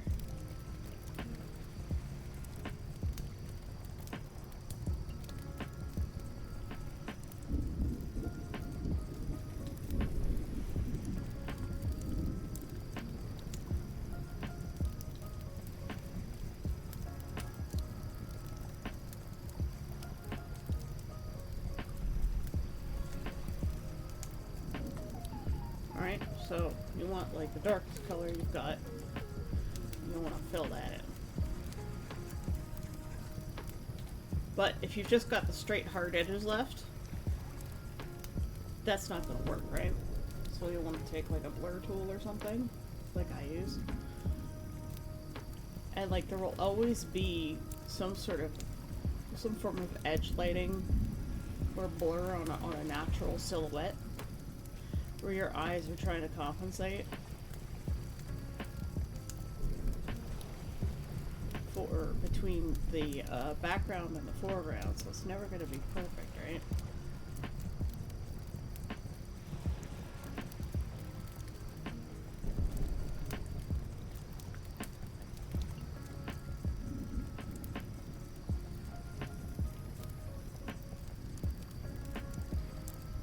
Because your eyes are always trying to compensate for focus.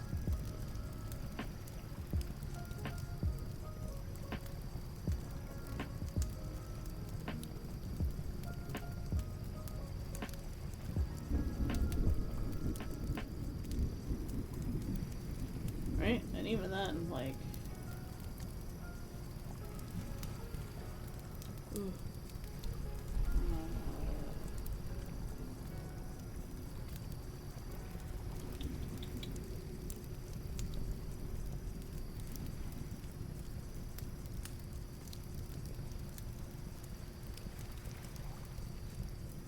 Yeah, your eyes are always going to compensate.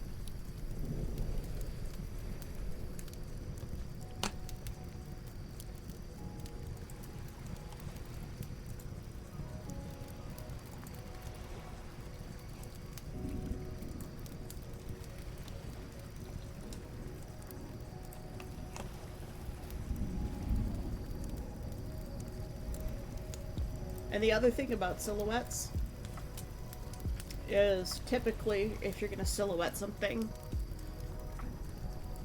as well, the background has to be really, really bright. So, like, this picture of Kit and Maddie would work a lot better if, like, they were against the sunset. So typically,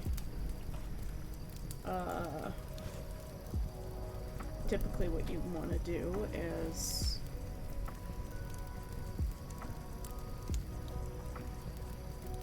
the first silhouette project I ever did was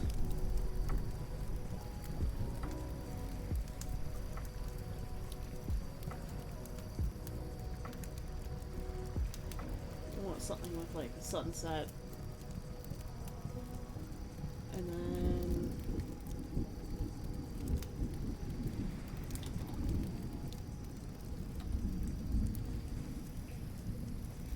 you've got like a person. And you don't really see much. There are going to be no details. You know, you've probably got the ground. You're not going to see any other details. You just want to see the outline, right?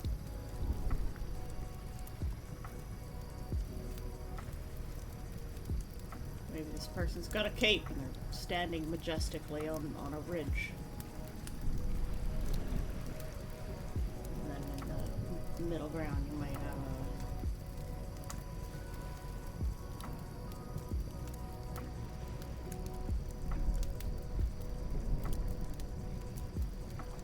like mountains in the background.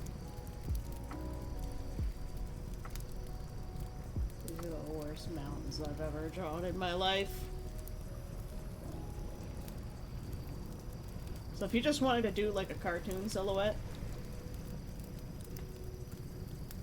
this would make sense, but normally you're going to have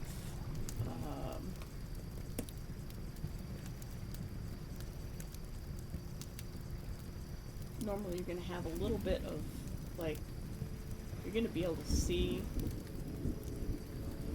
in reality you're going to see a bit of edge lighting.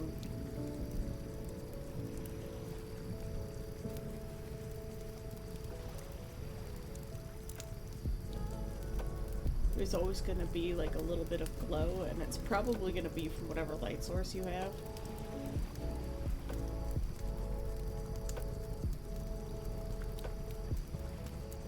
And you're going to probably see a little bit of what's around them, depending on how close your figure is, how well blended into the environment they are. You're going to see a lot more various parts of them. And some of the edge lighting can actually be really strong.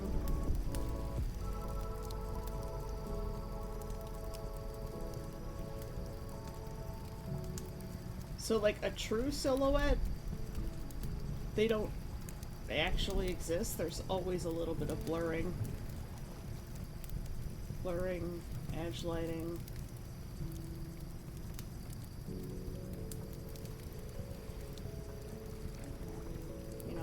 There might be like a blur of a plant in the background.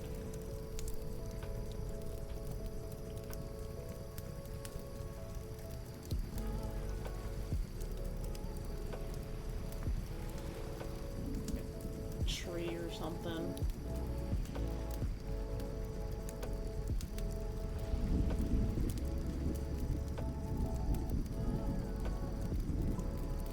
This is all has to do with focal range too, so like if your focus is the mountains are also going to have edge lighting, and that might be sharper. And probably whiter.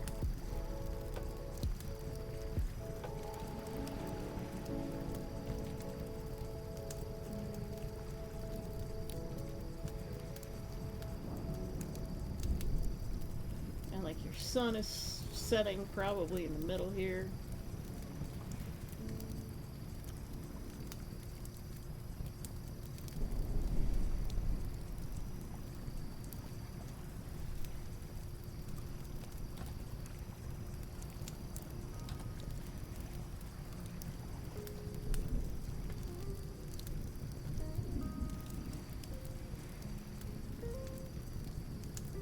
Which means your mountains are going to have even more shadow.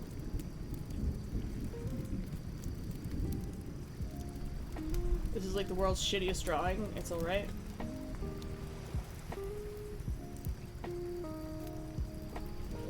But the point is, like, your focal point is going to be where, like, your strongest shadows and highlights are going to be. There's always going to be some ridge lighting. It's funny because I actually kind of like this. I don't know what I just created, but I don't mind it terribly.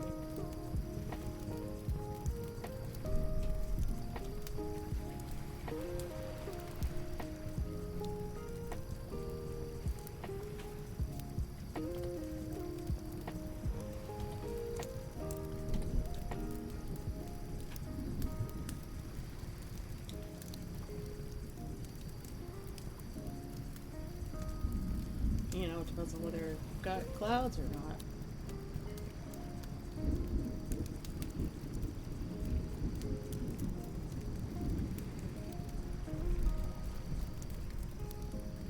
Clouds are going to give you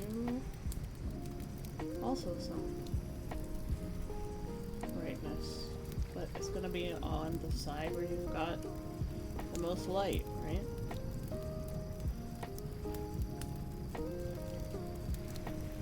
And the farther you get away from the light source, the more colored your light becomes.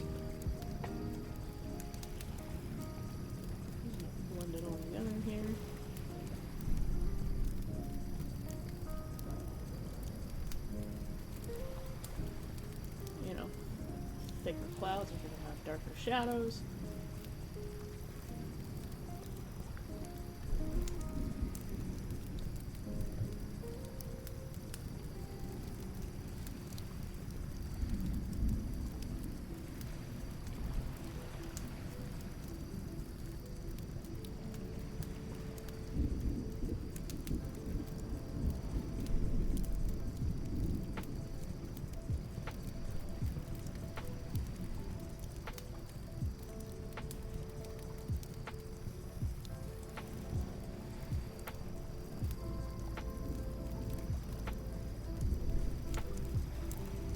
There, picture, silhouette. Look.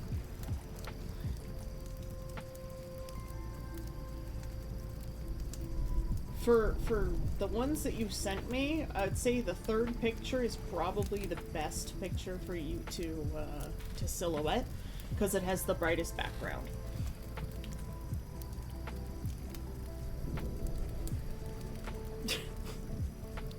That's my lesson on edge lighting and silhouettes. Thank you for coming to my TED Talk. We're just gonna dump all this into a folder.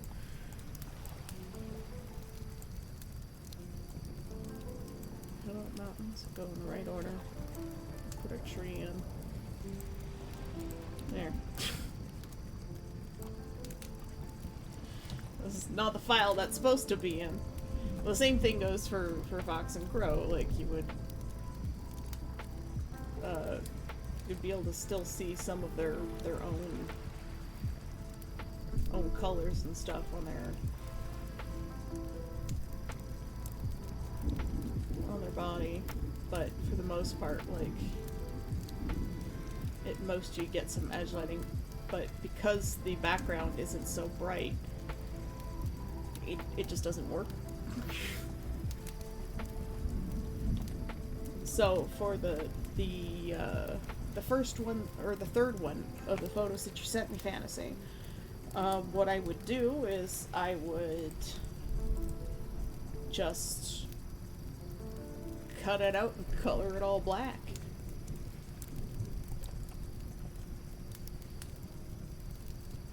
The whole thing. Just select all of the white with the mask select tool, like the magic wand. Maybe set the tolerance to 1 so that it gets the lighter shadows underneath the rail tracks, because it's a train for people curious. It's a picture of a train on a white background, like a toy train, a little steam engine thing. And then I would just color the whole thing black. I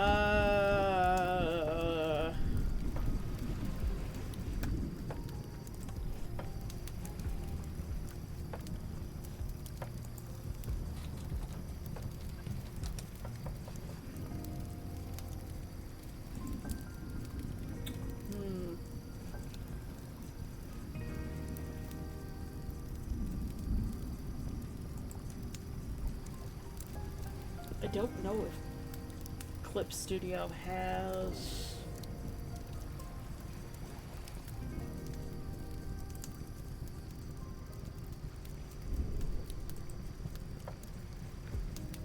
or not Clip Studio, Paint. I don't know if Paint has a magic wand tool.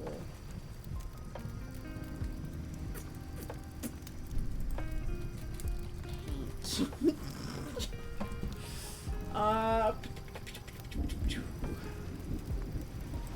Tools. Color picker. Do they not have they gotta have some sort of selective selection. They have freeform, transparent, and rectangle. So I'd use the freeform tool and just slowly, carefully trace around it. Some programs, if you want to add to selection, you would hold down Control and continue your selection. Like, you press Control and then click, and it will add to the selection that you already have. Alt typically is a subtract. So if you select too much, you can unselect without losing your whole selection. I don't know if that's how it works in Paint.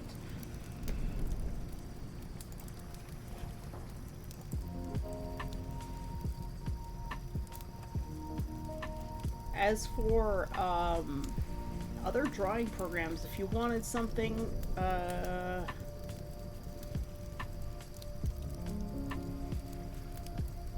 Clip Studio Paint has a free trial if you wanted to try it.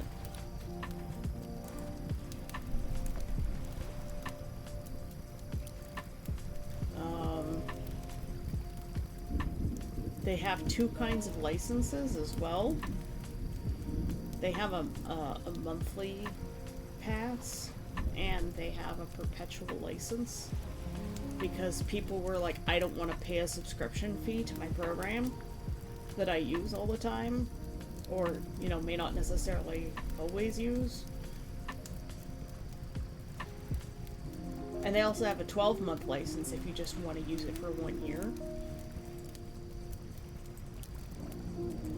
But the perpetual license for Clip Studio Paint Pro, which is what I use, is 49 euros.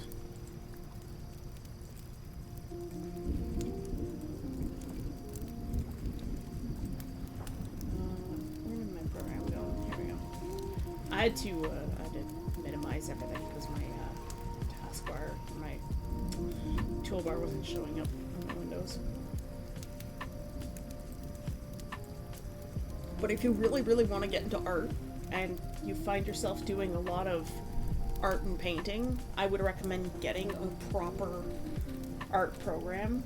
Are you using a mouse or a tablet? Like a pen tablet?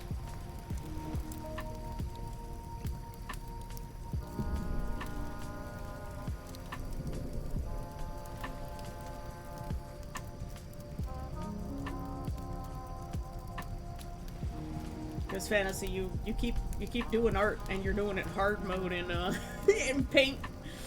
I do recommend you consider looking into a drawing program. You'll try to figure it out later. I'm so tired.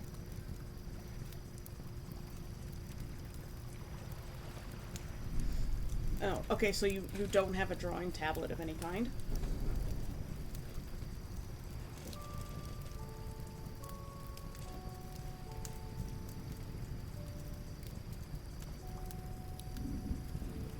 I've only ever, like, seen you use bases, so, I don't know your level of artistic skill.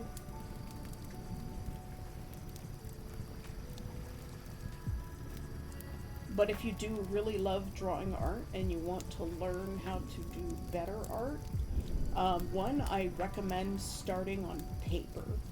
It's a lot of things, that's something that a lot of artists don't do these days, is they don't learn how to draw on paper. They go just straight into digital. And in some ways they suffer for it, because they don't learn the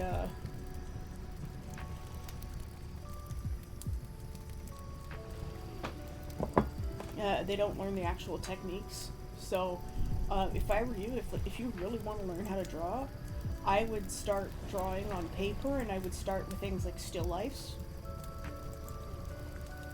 And lots of sketching, lots of doodling. And don't worry about it looking right or proper, just draw. Draw anything and everything you can think of or see or imagine. And if you draw and you just let yourself be an artist and just, you know, experience the joy of drawing, whether it's correct or not, will help you become a better artist. I do recommend looking up tutorials for basics, like if you're struggling with light and shadow. Look up tutorials on drawing, you know, basic 3D objects. One of the best drawing practices you can do is just draw thousands of circles. lots and lots and lots of circles. I've seen some of my friends' sketchbooks from when they took animation and like introduction to illustration, and they have pages and pages and pages of just circles. And that's because it's an exercise to get you used to the muscle memory of drawing, particularly when you're drawing with on paper. And, you know, hopefully with a drawing tablet, you draw with your shoulder and not like your wrist or your elbow. If you draw like that, it tends to limit your range of motion and you get less fluid movements. It is crazy. It is crazy, but the thing is, like, it works. And then, like, one of the exercises that Sai did was like 100 cubes in, you know, 1, 2, and 3 point perspective each. And then, like, the cubes had to all be properly shaded and highlighted. And that's... Then you move on to spheres, because spheres are harder than cubes. and then they had to be done with bounce light.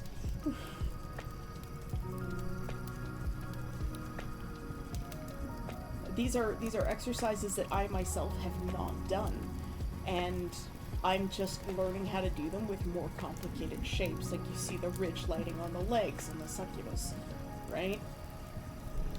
That's bounce light from the ground around her and the whatever light source is behind her and above her.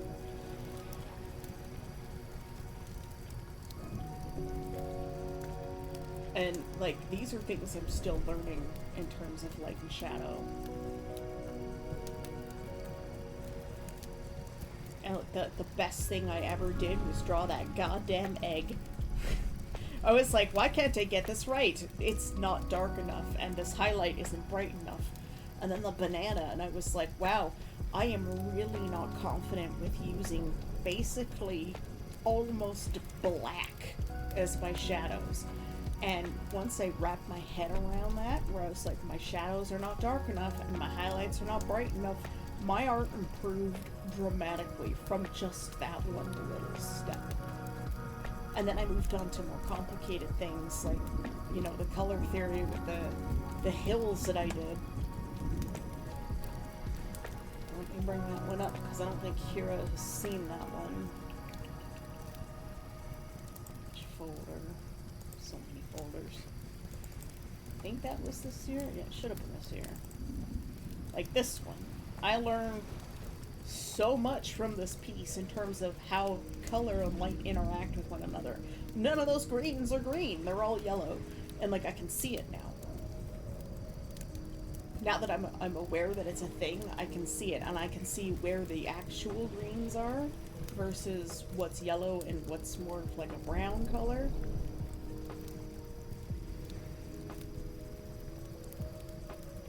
But, like, color theory is an advanced thing, and some people, especially people with ADHD, struggle to wrap their heads around, like, full lessons where they're, like, just talking about color theory. I can't stand that. I learn by doing. I am very much a learn by doing kind of individual. And so exercises like this that they don't teach you to do in school are really important. And I learned this one from someone who is a professional artist who works at a professional animation studio. And he's like, you know, just draw an egg, draw a banana, copy a still life, or, like, if you can't set up a still life, get a photo. And, like, setting up the, doing the photo thing was so much easier for me than setting up a still life. So, like, this egg photo is directly from his lesson. And you can see where, like, my colors are not right. They are absolutely not right. But you can tell that, like, if I were to do this one now, if I were to do this same picture again, you probably would have a harder time telling the difference between which one is the photo and which one is the painting. And that's just progress in terms of, you know, I put the work in to build the foundation. And I think that's the difference between a lot of artists, and I think that's one of the reasons why, like, out of so many people on YouTube, like, I go to Evan, and Evan respects me, and, you know, he likes me because I've decided to put in this effort. We have our task tomorrow. What, draw another egg? Yeah, I could. But, like, Evan saw me putting in the work to improve my skills, like go back to foundational exercises that I hadn't done before, and just working hard to improve what I had as an artist. And that's the thing about drawing on paper too, is you don't have the undo button, and you don't have cool tools like Liquify and you know, cut and paste and whatnot, unless you want to use fucking scissors and glue. So, like, you actually have to learn foundational skills as an artist when you draw on paper and do physical media, and I think that's very, very important to someone who wants to learn how to draw. Get a sketchbook, go outside and start drawing things. Don't worry about it being right. Just worry about what you're learning. You know, every time you draw something new, you look at it and you assess it and be like, okay, how can I improve upon this little piece that I've done here? Like, oh, I drew a tree. Did I spend too much time worrying about the details of the tree? Does it even look like a tree? You know, because you can draw a tree and it'll look like a cartoon or a stick figure. So if we go back to our other thing here, and we bring a new layer, come in with a pen tool. Like, you can draw a tree. A lot of people, they will draw trees like that, and they're like, that's a good enough tree. They might put a branch. I'm like, that's broccoli. How about drawing some feet? But, like, you know, I've drawn enough trees in my life to know that, like, you know, you've got the ground, and, you know, not all trees are going to be straight. Depends on the kind of tree you're drawing. Sometimes the roots will kind of be above the ground, but, you know, trees start as, like, you've got the trunk, and then you've got sort of little bits coming off of it, and then every tree is a little bit different, right? Your tree might be leaning to the side, and since I'm not looking at a picture, you know, I have to kind of make it up, and it probably has another branch coming off of it. And a lot of like, you look at trees, and, like, you've got the trunk, and then you'll have a branch, and that branch will have a branch, and then another branch, and it just keeps getting progressively smaller until you get to the leaves, right? Branch, branch, branch, leaf. And even the top of the tree will do this sort of thing where you'll keep having branches come off, and some trees, their branches come down like this, like pine trees.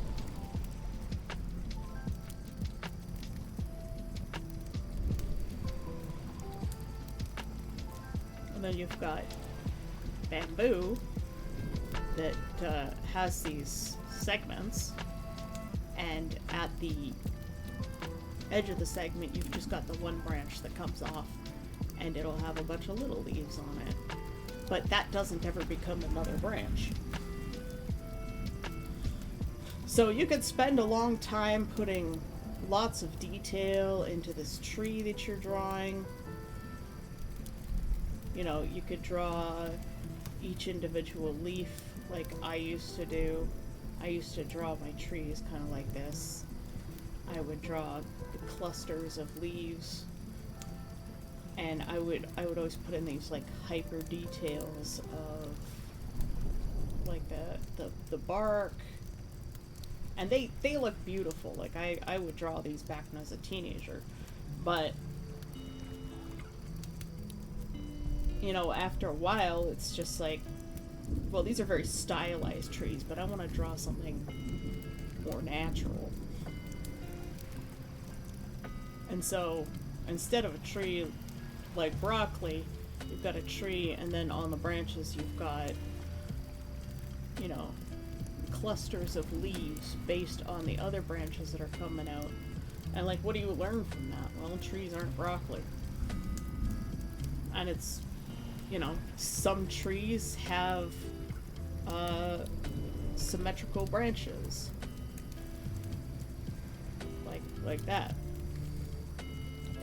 Other trees have staggered branches like this one. And then there's the pine trees. And then there's, like, say this half is a willow, so it'll have its other branches coming out, and then it'll have more coming down, and those will be, you know, they might be staggered. I haven't actually studied willows, but then, you know, each branch will have like 1,000 little leaves on it on each side, whereas most of the time a regular tree is you've got your branch, your thick branch, and then like you've got another branch coming off of it, and then you've got another branch coming off, and then you've got another branch coming off, and eventually you get to the branch is too small, leaf. But you're not going to have a leaf just growing here unless there was another branch that started growing and got cut off, and then maybe there's another little nodule coming off of it, and that'll sometimes have little leaves. Because essentially, a branch just starts off as, well, a whole tree will start off as just a little branch with a leaf on it. And, like, if you want to learn how to draw plants, one of the best things to probably do is observe a plant from seed stage to, you know, sprouts, and then, you know, a larger thing. And if it's something with a flower, you know, maybe it's got like a bud stage, and then it's got a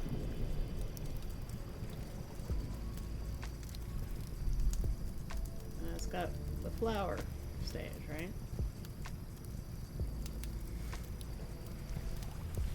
It's all about like what you pick up from what you learn from these things. Anyways, that's another lesson for you.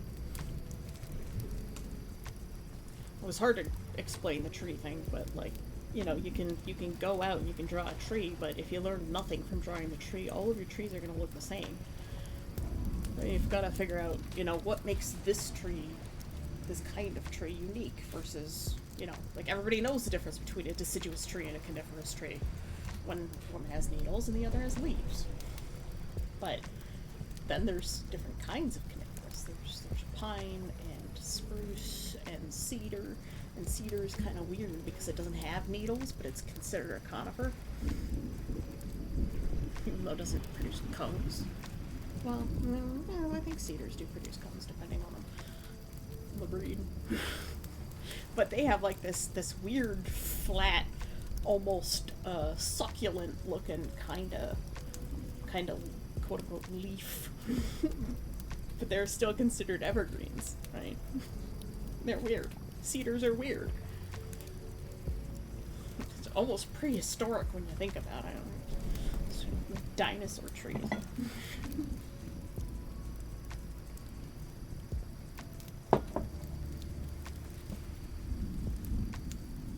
But I would say, don't worry about drawings being correct.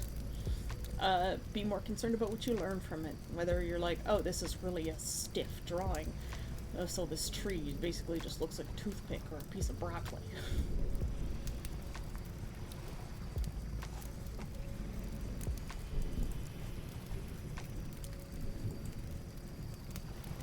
But you could start with an egg. An egg on a table. And you learn so much from drawing an egg on a table. Even if you just draw it in pencil, and all you're thinking about is light and shadow. Whether the shape of your egg is correct or not, like mine. The shape is wrong.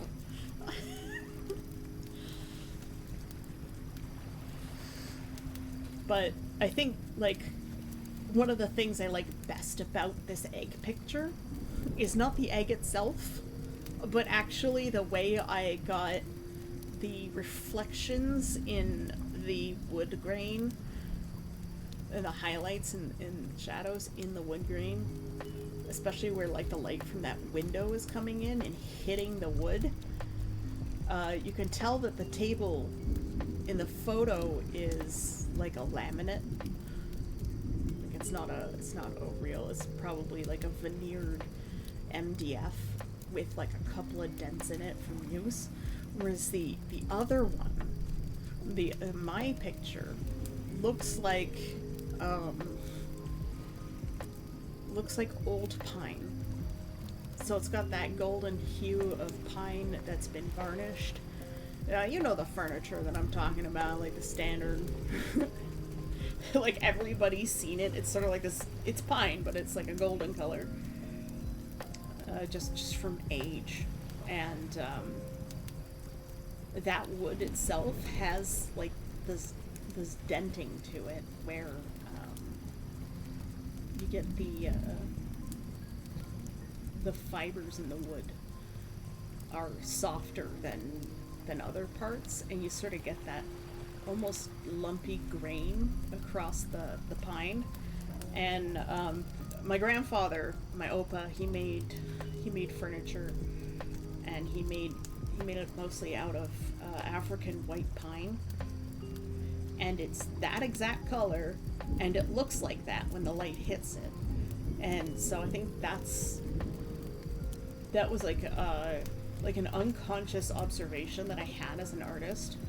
And when I look at this painting, I see my grandfather's furniture. And it's just, you know, something that I've seen my whole life that I just unconsciously observed. And I'm like, this is what this light would do if it was hitting these grains on this kind of wood. But it's not in the photo, because the photo is like new, manufactured, high density MDF core, probably not real wood veneer. Right? With like a couple of dents in it. But if the table were real wood, you would get a sort of modeling that you would get in the top corner of my painting. And that's just practice. Practice, practice, practice, practice. So much practice. Now, if I were to redo this one, I would probably try and make it look more like the actual photo, but I don't know, it's kind of boring. I like how the egg in the wood came out unique. The egg itself, it needs work. The color choices, again, like, I think I unconsciously chose colors that were more closer to what my grandfather used in terms of wood, as opposed to what's in the picture. And that's, like, in terms of picture replication, yeah, not great.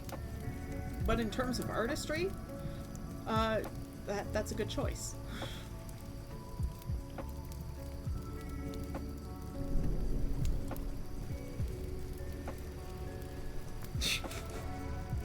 Just fantasy bullying Necromancer about feet.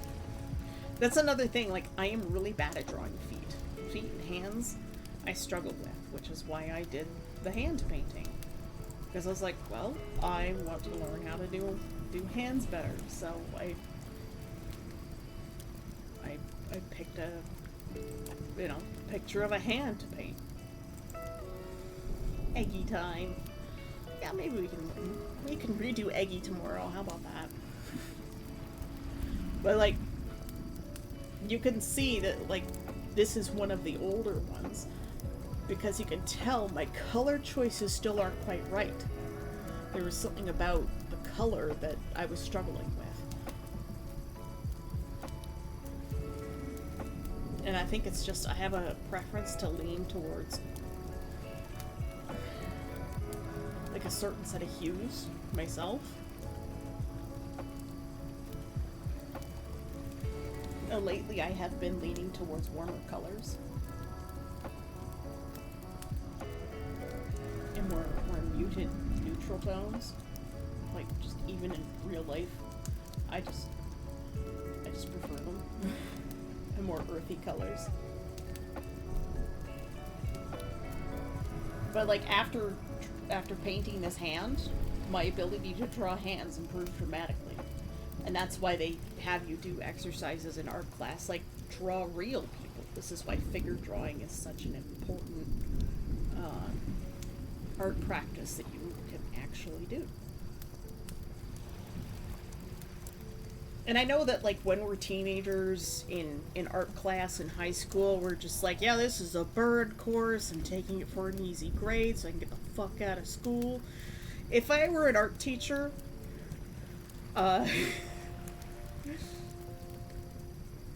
if I were an art teacher, it would not be a bird course. I'd be like, no, we're gonna do an assessment. So I'd give you a series of assignments to do right at the beginning.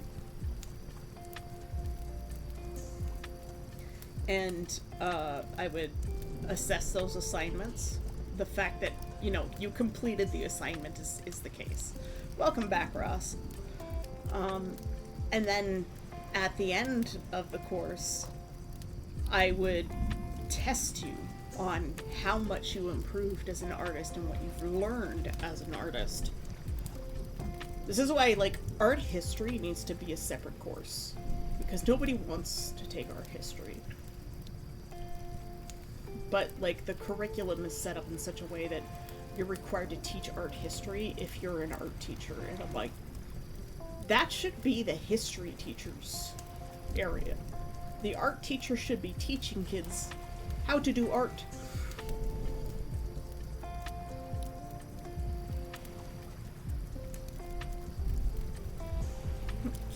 I'll do a foot drawing session just for Necromancer.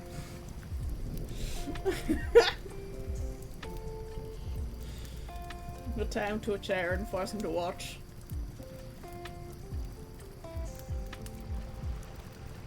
But like, I did the Draw Everything June challenge from a Dorkastock, and feet are really hard to draw. Feet and hands are very, very difficult to draw because they're very complicated shapes.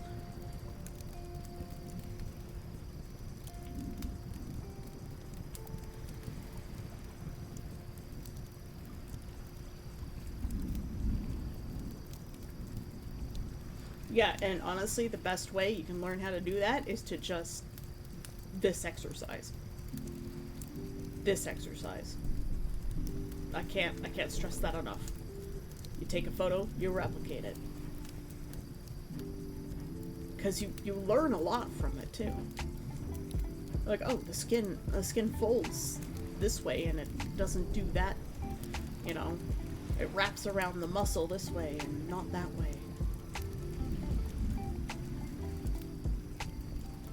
In this case, what I really liked about this picture is I didn't have to worry about skin tone at all. Skin tone is so difficult, and there's so many of them too. Like, humans are so variable. In this case, it was just black and gold. And it wasn't like a natural skin tone, because clearly this is dye. So probably an alcohol-based, like, airbrush makeup.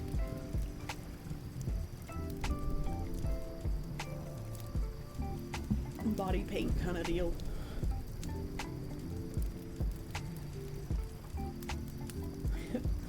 Car racing and merfolk in the same instance. Look, dreams are weird, man. Glad you had a good sleep though.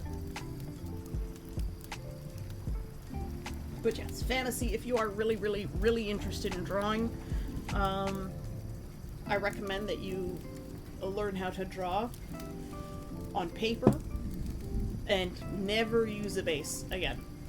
Just nix bases entirely.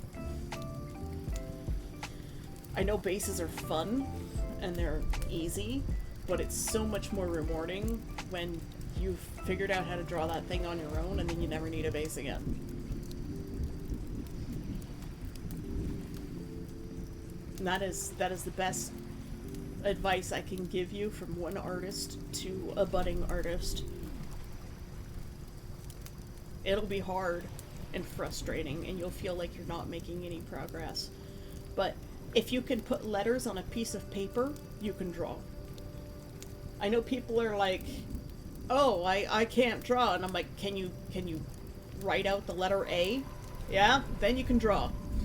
Don't tell me you can't draw. Can you write the letter O? Yeah, then you can draw. Congratulations, you drew a circle. Move on. More complicated shapes. Oh no, I understand that. I understand that fantasy. Just to get the color of character down. I get that. I don't think I've ever used a base in my life. I'm really thinking, like, I've drawn my own bases for making, like, character pet shop kind of deals, but you can draw, do what you can, learn what you can, apply what you can, keep going when you can. Absolutely. Ross gets it. Never stop learning. Ever.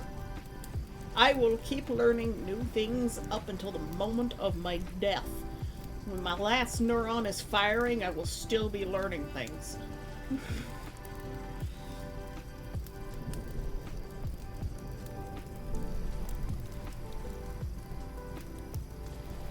I think that's the best way to live a life, honestly. Constantly learning. And now I'm learning how to take notes. And learning how to build, like, an information network of my own. One more thing, do not use AI. Yep. Unless it's a point of reference, but even then, do not rely on or use it as a crutch. Yeah. That was one of the problems I was having with the piece I was working on for Necromancer, is, he gave me some AI references and I used those as reference, and then I was struggling because I was like, what's wrong with this body? And it's because the AI can't get human proportions quite right in some cases. I mean, they're a lot better now, but yeah. And I was like, I've been doing these studies so that I can do a better job for my clients, right? I want my clients who take the time and energy to pay me. Their time and energy gets converted into money at their job, and then they pay me to do a piece of art for them. And so I've been doing these studies, and because of those studies, I'm able to look at the picture that I had initially for Necromancer, and I was like, there's definitely something wrong here, and I was able to figure it out. Sorry, the jewelry layer is still on. And, you know, I was able to figure it out because I did all of these practices. You see, I don't have a problem with stuff that's already been generated. It's too late for that. I can't blame people for that. I just ask that people don't generate more. But these AI companies are all going under anyways. The thing is, like, the AI has started referencing itself, and because it started referencing itself, it's starting to mess up. So it's actually poisoning itself. These AI image scrapers and generators are poisoning themselves, and it's hilarious. And I look at AI stuff, so I go to Pinterest, and everything is, like, the same. Like, it's not identical, but it's very samey, and very specific kinds of artwork. And so you can look at a picture and go, yeah, that's AI. Because you just know it. quote-unquote style the AI has seemed to wrap itself around.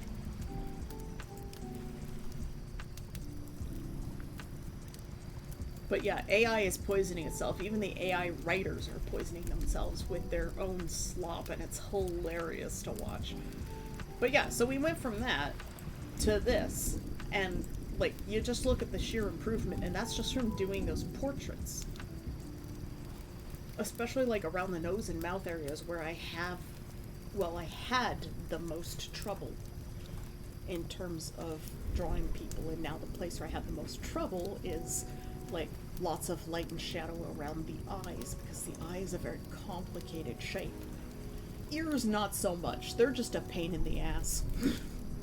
Ears aren't a problem, they're just a pain.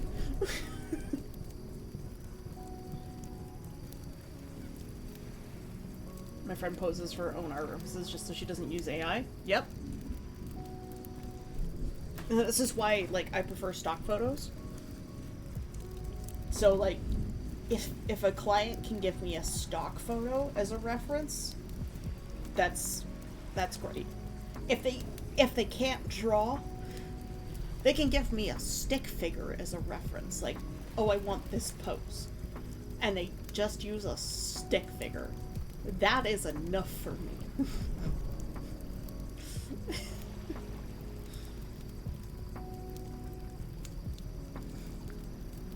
So, and if you can draw the letter O and the letter I, you can make a stick figure. You just stick the O on top of the I. That's a stick figure. Upside down V for the legs. Stick figure. A T for the arms. Good job. You have created a drawing. Good job.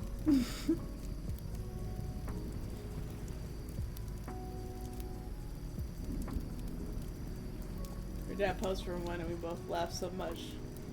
In the second she took the photo, he sneezed in the face. It was so weird. It's like those pictures people take of dogs, but they're, like the dog is moving.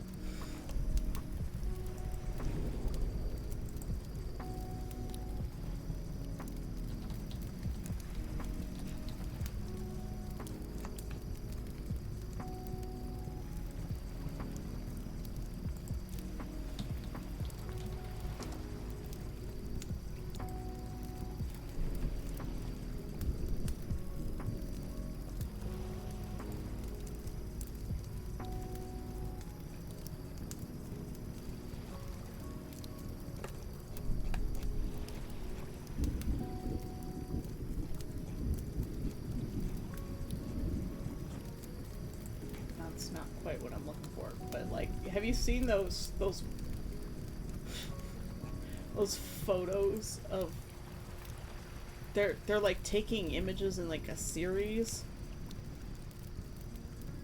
and the dog is moving, but it just like stretches out the body in a weird way. I love those because they're silly. Ugh, scrolling down, I'm looking at a picture of dog, and it's just a bunch of AI cartoon fucking dogs. And they're all the fucking same. Even the pug versus, like, the Dalmatian, or, like, that's the same dog. Somehow, a pug versus a Dalmatian is the same dog. I don't understand, but like, it's samey, right? You look at it, you're like, yeah, that's the same dog, even though it's like a pug and a Great Dane.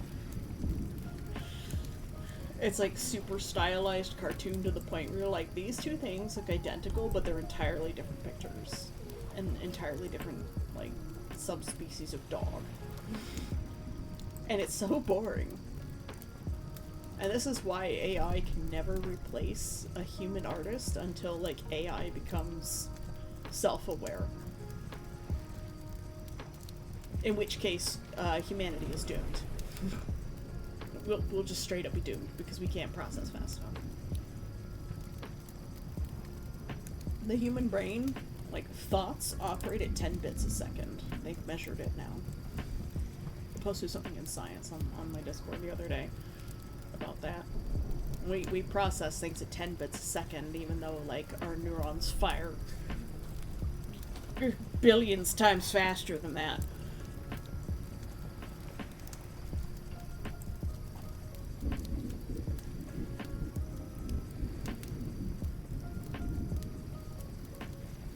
Yeah, those people have never seen a science fiction film on artificial intelligence. Like, they've never seen Terminator or Matrix, or what could possibly go wrong? Yeah. Exactly. Like, you know, 2001: A Space Odyssey, Hal becomes self-aware.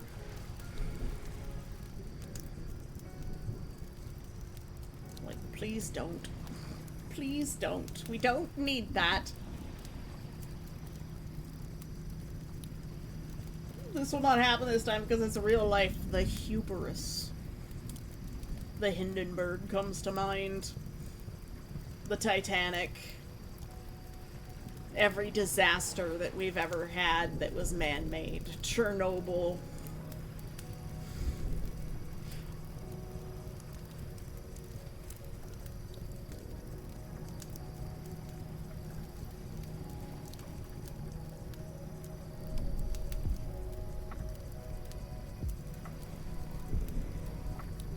I mean, didn't Hal end up doing that?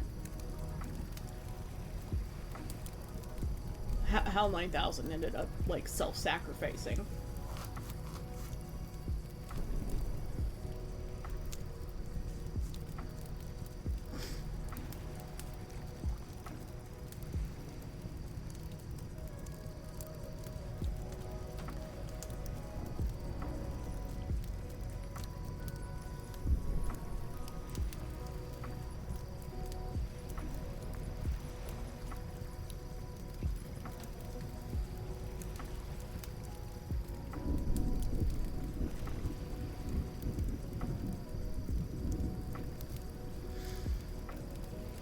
Mathis, hello. He comes for visits.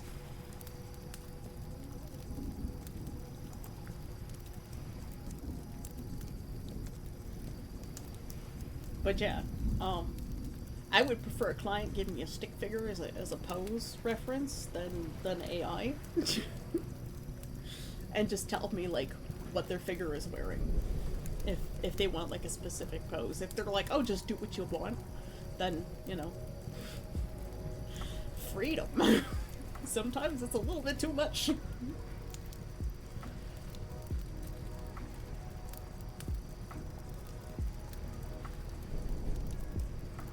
Yeah, and that's the problem with a lot of these, like, AI systems is they lack empathy. Like, the studies on the AI therapists, oh god, they're scary. And they're like, oh, we can fix it. No, I don't see you being able to fix that.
The only time I used an AI character was to feel how a real American police officer talked.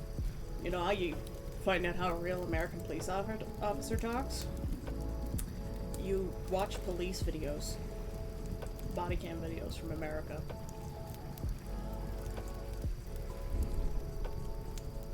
That is the best way. Or ask a police officer. I think there's one or two in Skill Tree, actually, who are actual police officers. I was trained as a police officer, but I never went through, like, the full training at the actual police academy. But I watch a lot of, like, police body cam videos and investigations and stuff.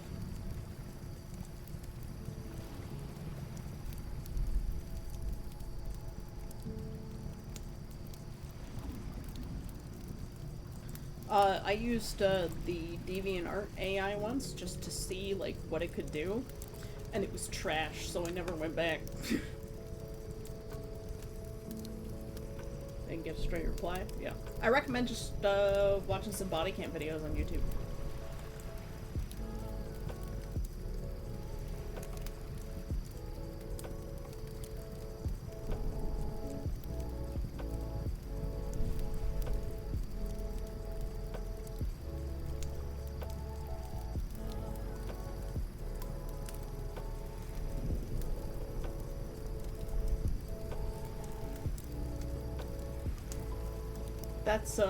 That's good writing though, Ross. Yeah.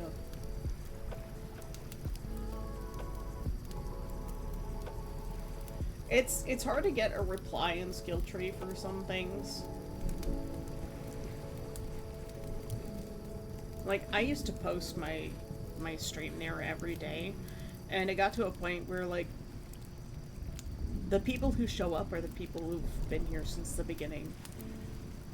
Or have filtered in from just finding me via Twitch.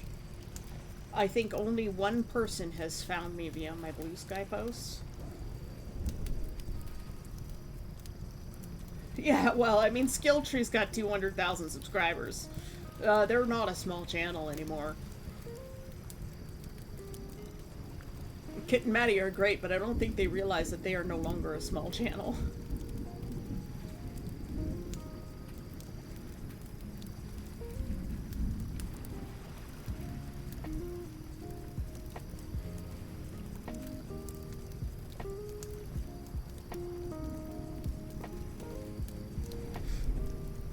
Well, that robot was a badass. Too bad he couldn't have uploaded his mind to some other system somewhere.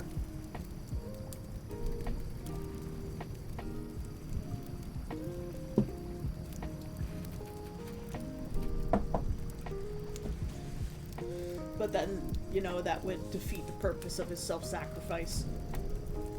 So, again, good writing.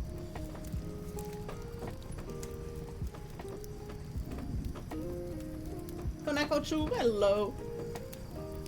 How you doing? I was just about to end stream. I'm considering it.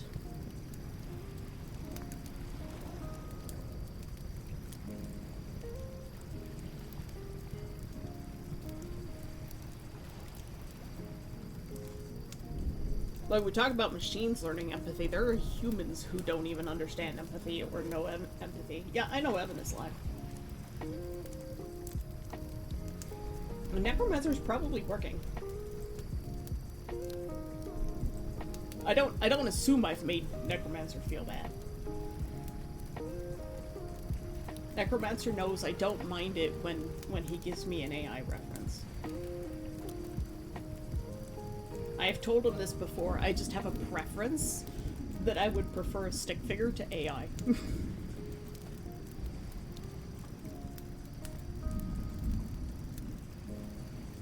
But I'm not gonna be, like, really mad at someone for giving me an AI reference. If they're commissioning me to draw a picture that's kinda like the AI thing, but they're gonna get something way better out of it. Like, that's just how it is. I'm not gonna slag someone for using AI if they're using the AI with the intention of hiring an actual artist. There are limitations to my prejudice against AI. One of them is, here's a reference for the thing I want, but I really love your art, and I am willing to pay you lots of money to do this thing. And like, that's reasonable. I would prefer it if they didn't for the environmental impact of it.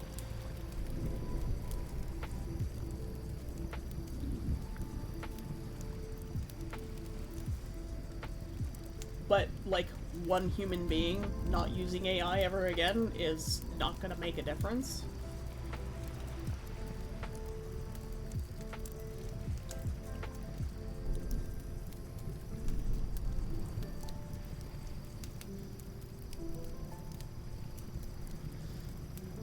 This is why I just encourage people to not use it. Some people don't understand how bad it is for the environment. But, like, if the image already exists and you found it on the internet, and you're like, oh yeah, this is an AI art, but I love the pose.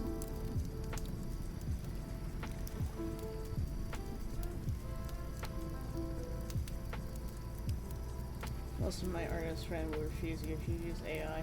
Yeah, well, like, here's the thing. If the AI piece already exists and you're not generating a new one,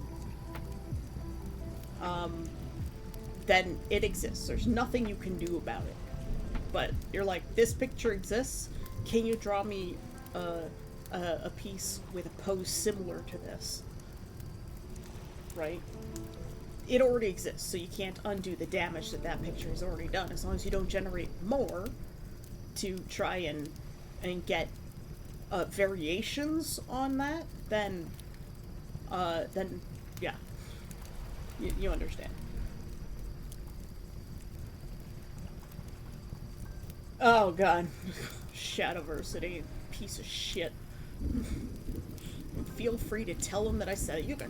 You can clip that and send that to him, because Shadowversity is not an artist. He is not a skilled artist. He's not even remotely skilled at this point. Because the fact that he has given up on his art in order to use AI garbage and stolen talent of other artists, he's a piece of shit. Don't actually clip it and send it to him, but, like, that's just how I feel about that asshole. A friend of mine uses humans from Magic the Gathering cards. He has his art references and poses. Yeah, the Magic the Gathering artists are just like, God, those guys. Oh, they are so skilled. Like, goddamn.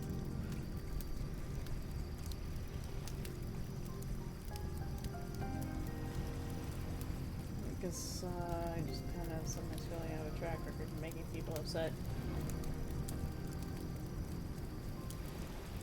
I didn't know AI was bad for the environment. Yeah, no, AI is absolutely atrocious for the environment. It is destroying the environment. Absolutely and completely and utterly destroying it. It is probably the worst thing to happen to the environment since the industrial age.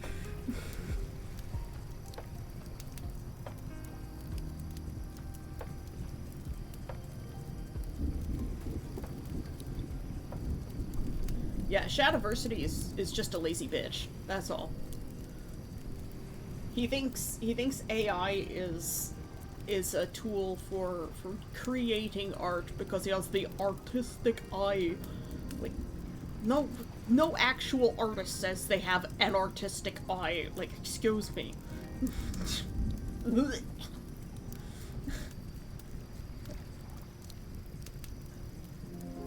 Shad either has no fucking clue or he's lying. Neither one is a good position to fucking hack. Absolutely. I agree with you. Yeah, I've heard his book isn't good at all. He just had his fans review his book without actually buying it or reading it. When I do publish my book, I encourage people to actually read it before they review it. Please. For the love of God, please give me a fair review.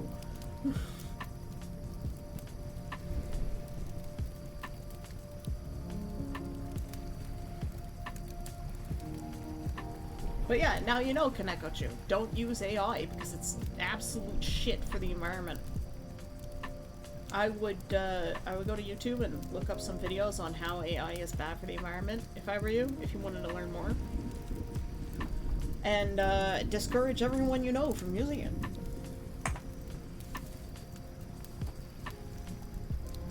I mean, not only is it bad for the environment, but it operates on the stolen talent of other artists to put them out of a job.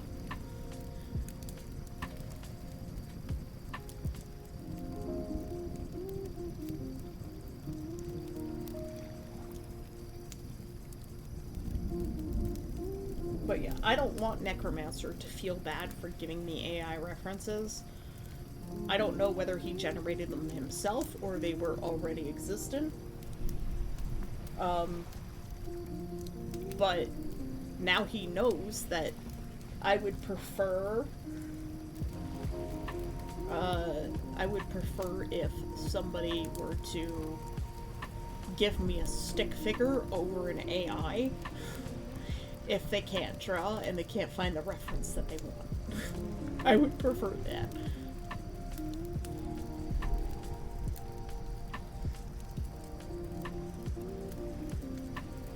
Yes, Koneko-cho, if you would like to commission me, please message me. All of my commission prices are based on vibes only.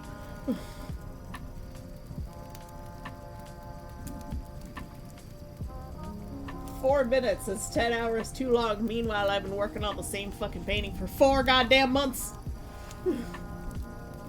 Shad can suck my non-existent left nut. I unsubscribed from his channel, and I blocked all of his channels on YouTube and all of his social medias, as far as I know. Because, quite frankly, I don't care how good the rest of his content was, or how much I used to like it, or how much I used to look up to him. As soon as he got into the AI stuff, I was just like, ugh.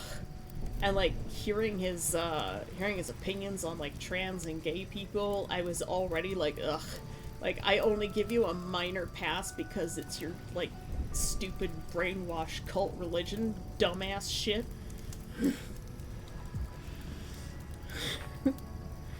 And like freedom of religion is a thing I believe in firmly, so like I will tolerate you having this shit ass opinion in hopes that maybe you might change one day.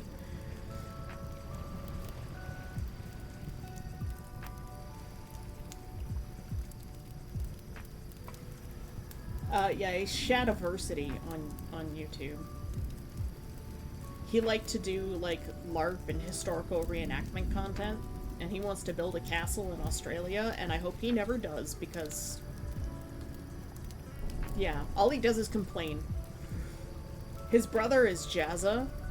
I don't know if you know Jazza on YouTube, but like he's a really huge art channel, and even Jazza has like turned to like AI stuff. At least from what I've seen, Jazza's also like in the support of AI, and like until I knew that AI was really bad for the environment, I was like, okay, it's an ideation tool, and I'm okay with that. So when like Necromancer was using, you know, AI references to commission me, I was like, yeah, that's fine. But now that I know that it's really bad for the environment, now I'm just like, let's try not to use the tool. Let's use what's already there if you need to. But stock photos and extant pictures are fine. Stick figures are also fine. Written descriptions are great. You know, if there's a certain piece of fabric you want, go find a picture of that fabric. You know?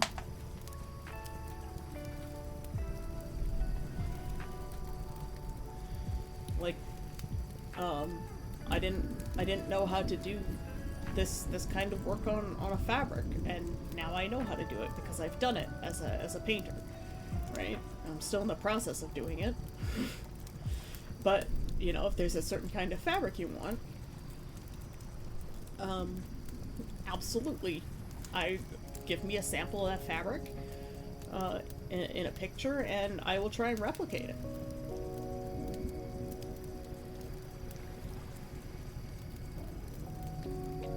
was saving it for New Live 2D Mall because it turns out the artist wasn't an artist. Yeah. Ross's too. Not Ross Writers, the other Ross.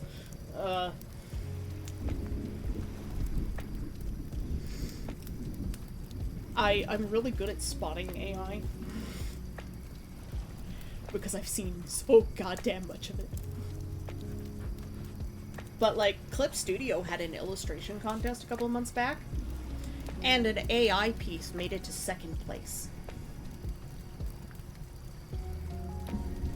Like, the prize was like $5,000 kind of thing. And, like, there was a case a couple of years ago of someone who used AI to win an art competition, and then they found out that it was AI, and everybody started putting his piece into AI to generate variations of it to like drown out his piece, and he's like, everybody's destroying my art, and I'm like, it's not art. Your art is not art. It is slop that was made off of the back of another artist who had the skills to create what the AI stole.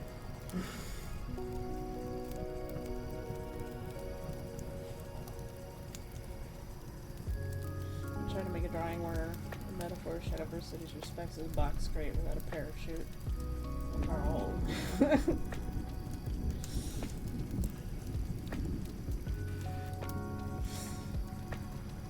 I mean, people wanted me to draw the Twinkubus the other day, and they're like, it's a Twinkie incubus, and I drew it. There's the Twinkubus. Look, it's like the world's shittiest drawing, but it's a lot of fun, and I didn't need an AI to do it. And pretty much anyone in my chat could draw something like this, including Necromancer, who believes he can't even draw stick figures. He would be able to draw this. I drew it in about 8 seconds. Maybe 12. Okay? You don't need to be able to paint. You don't need to be able to paint like this to do art. Because this is art. This thing, it's a Twinkie with an incubus head on it. It's art.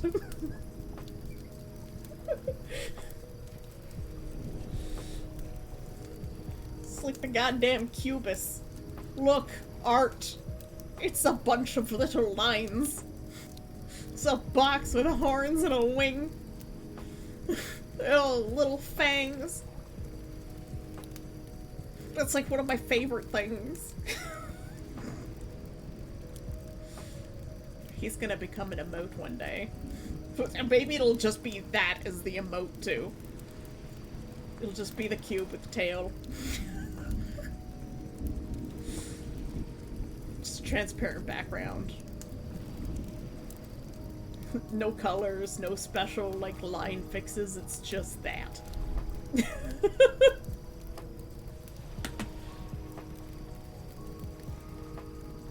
We'll turn that into an emote. Here, look, I can even change the background color. Here you go, Cubus. That's art. Like, I can do beautiful paintings, but I can also draw this. And people think that they need to have, like, these beautiful, well-curated pieces to be an artist. No. Look at the goddamn oatmeal. Everybody knows who the oatmeal is. Did you know that he's actually trained classically in fine art painting? He can draw absolutely gorgeous, realistic looking, like, oil painted ducks. But he draws the oatmeal instead. And it's amazing. And art itself is so subjective, you know. You could paint like a Renaissance master. You could be fucking Da Vinci, or you could draw like the oatmeal. You could draw the Cubus, and it's still art as long as someone enjoys it. This is sort of like the premise how Nameless feeds off of the Frivolita cards, a conquest. It's the belief that the art holds power and has magical power or an energy of a type because people appreciate it, and it absorbs that appreciation and turns that into its power. Is the Mona Lisa objectively a good painting, or is it a good painting because people like it? Edward Monk's The Scream, is it a technically good painting? I don't think so. But do I enjoy the painting? Absolutely. Because it's weird. It evokes something within us. And that's what art is. And that's why AI can never really match that. It can't produce art with energy that people appreciate. Like, I've seen AI pieces and I'm just like, yeah, that's neat. And then I move on. I haven't seen one that's actually evoked a feeling from me. Like, even my background on my Twitch is based on an AI piece that I saw, and I'm like, I could paint that better. And so I painted it. And even this unfinished painting that you see in the background was still better than the AI piece. It's got more feeling and expression and environment than the AI piece did. I was like, it inspired me to create something similar, but that's about it. Mostly like, yeah, that's a vibe, I'll go with that vibe. And that's the most feeling I've ever gotten out of an AI piece.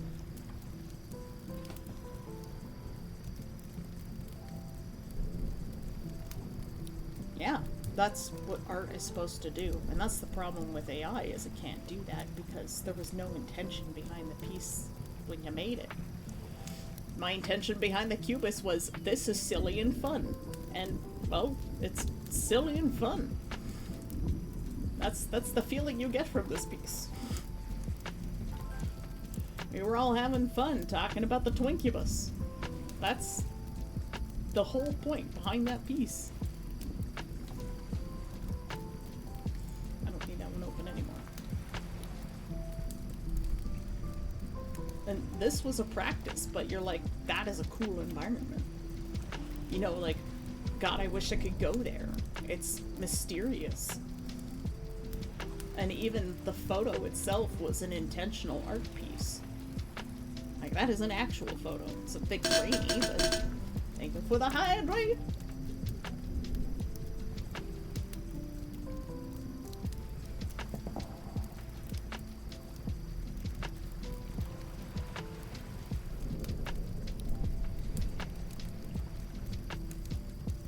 So, yeah.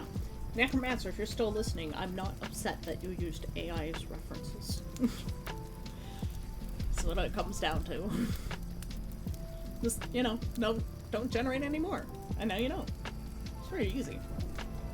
There's millions and millions and millions of stock photos out there. Use those. I don't care if it's got the, like, from stockphoto.com plastered all over it. I just need the shape. You want to see what the succubus looks as a stick figure?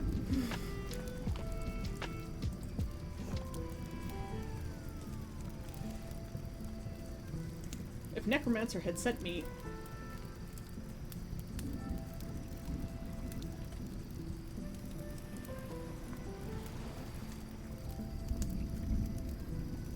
that as a reference for his succubus, maybe like little wings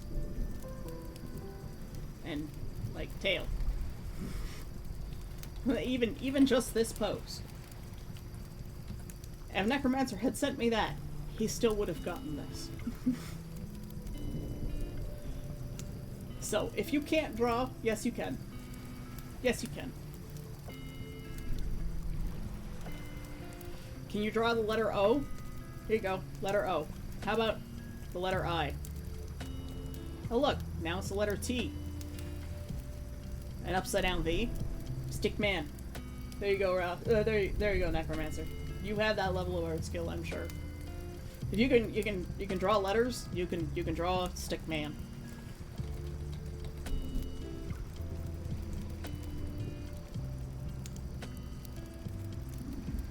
I'll see you later, Ross.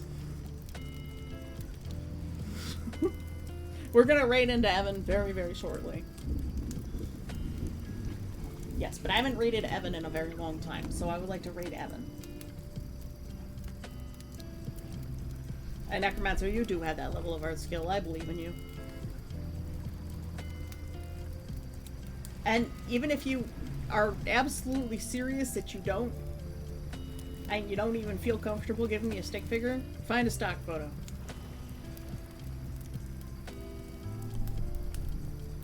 Like there's that one reference I sent to you as like a possible change in the pose, and it was a lady and she was like this, and she had one leg out like this, and she was like shoulders, and then she was like leaning one leg, and then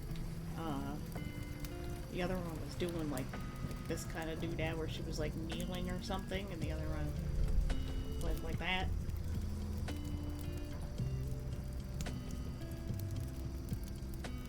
She was doing something like that.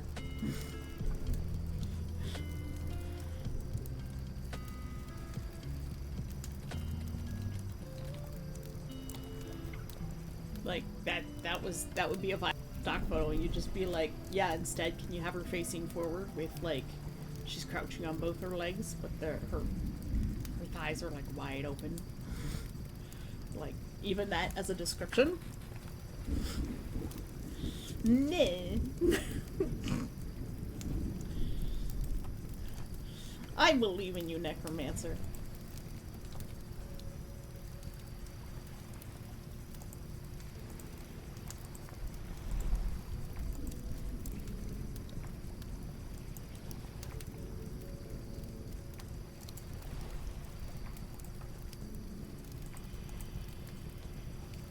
There's been a lot of chatter about learning art.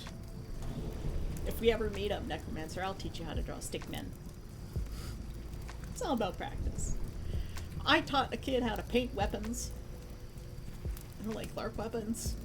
At Conquest. He said he had never painted anything in his life except for like one time he helped his sister like do a sponge painting of some sort. And that was the most description he gave me. He's like, I've never painted anything before. And you know what?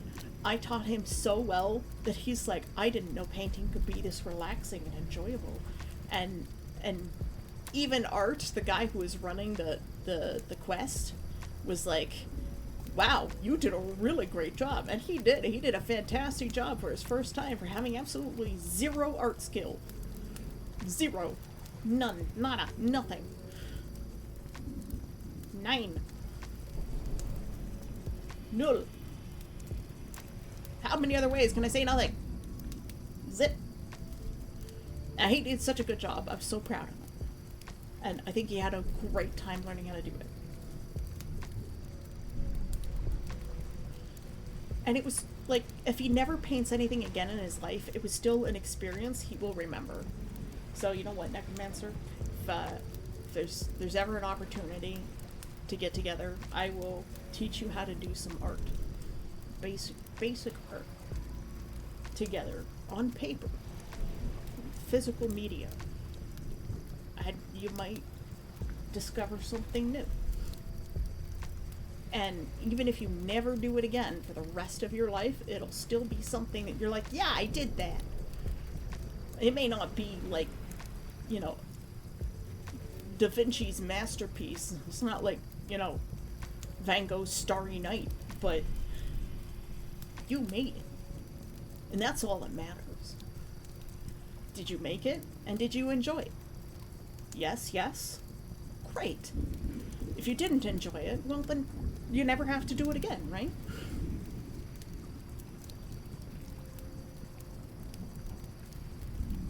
Yeah. But the point is that you tried. And that's really all that matters. That's what life is about. It's about experiences.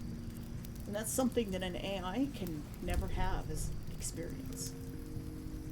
And the people like Shad who are like, oh, I don't enjoy doing art, but I'm actually, like, I can draw, but I don't enjoy the physical act of drawing, so I'm going to use an AI and call it artistic skill instead, just because I threw it into Photoshop and made some changes that I could have just made the change in the prompt.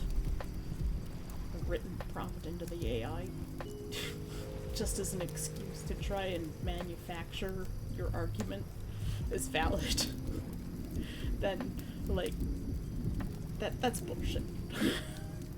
You will never ever have the moment that I had with your painting, Necromancer, where we went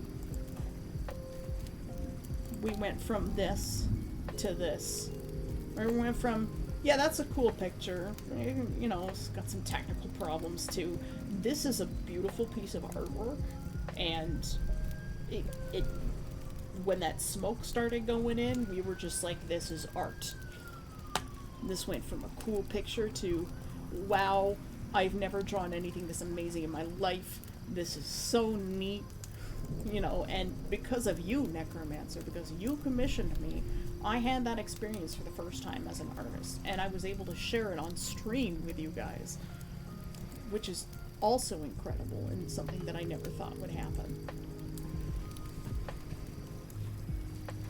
So, don't ever think you haven't done anything good, Necromancer, because without you, I wouldn't have had that experience. And I want you to take that to heart.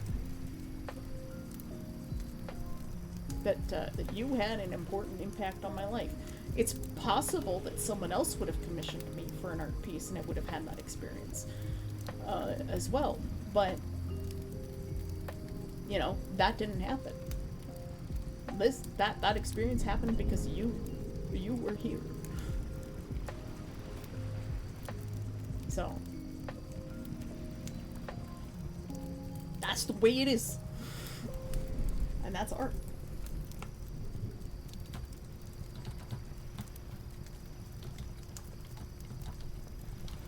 And speaking of art,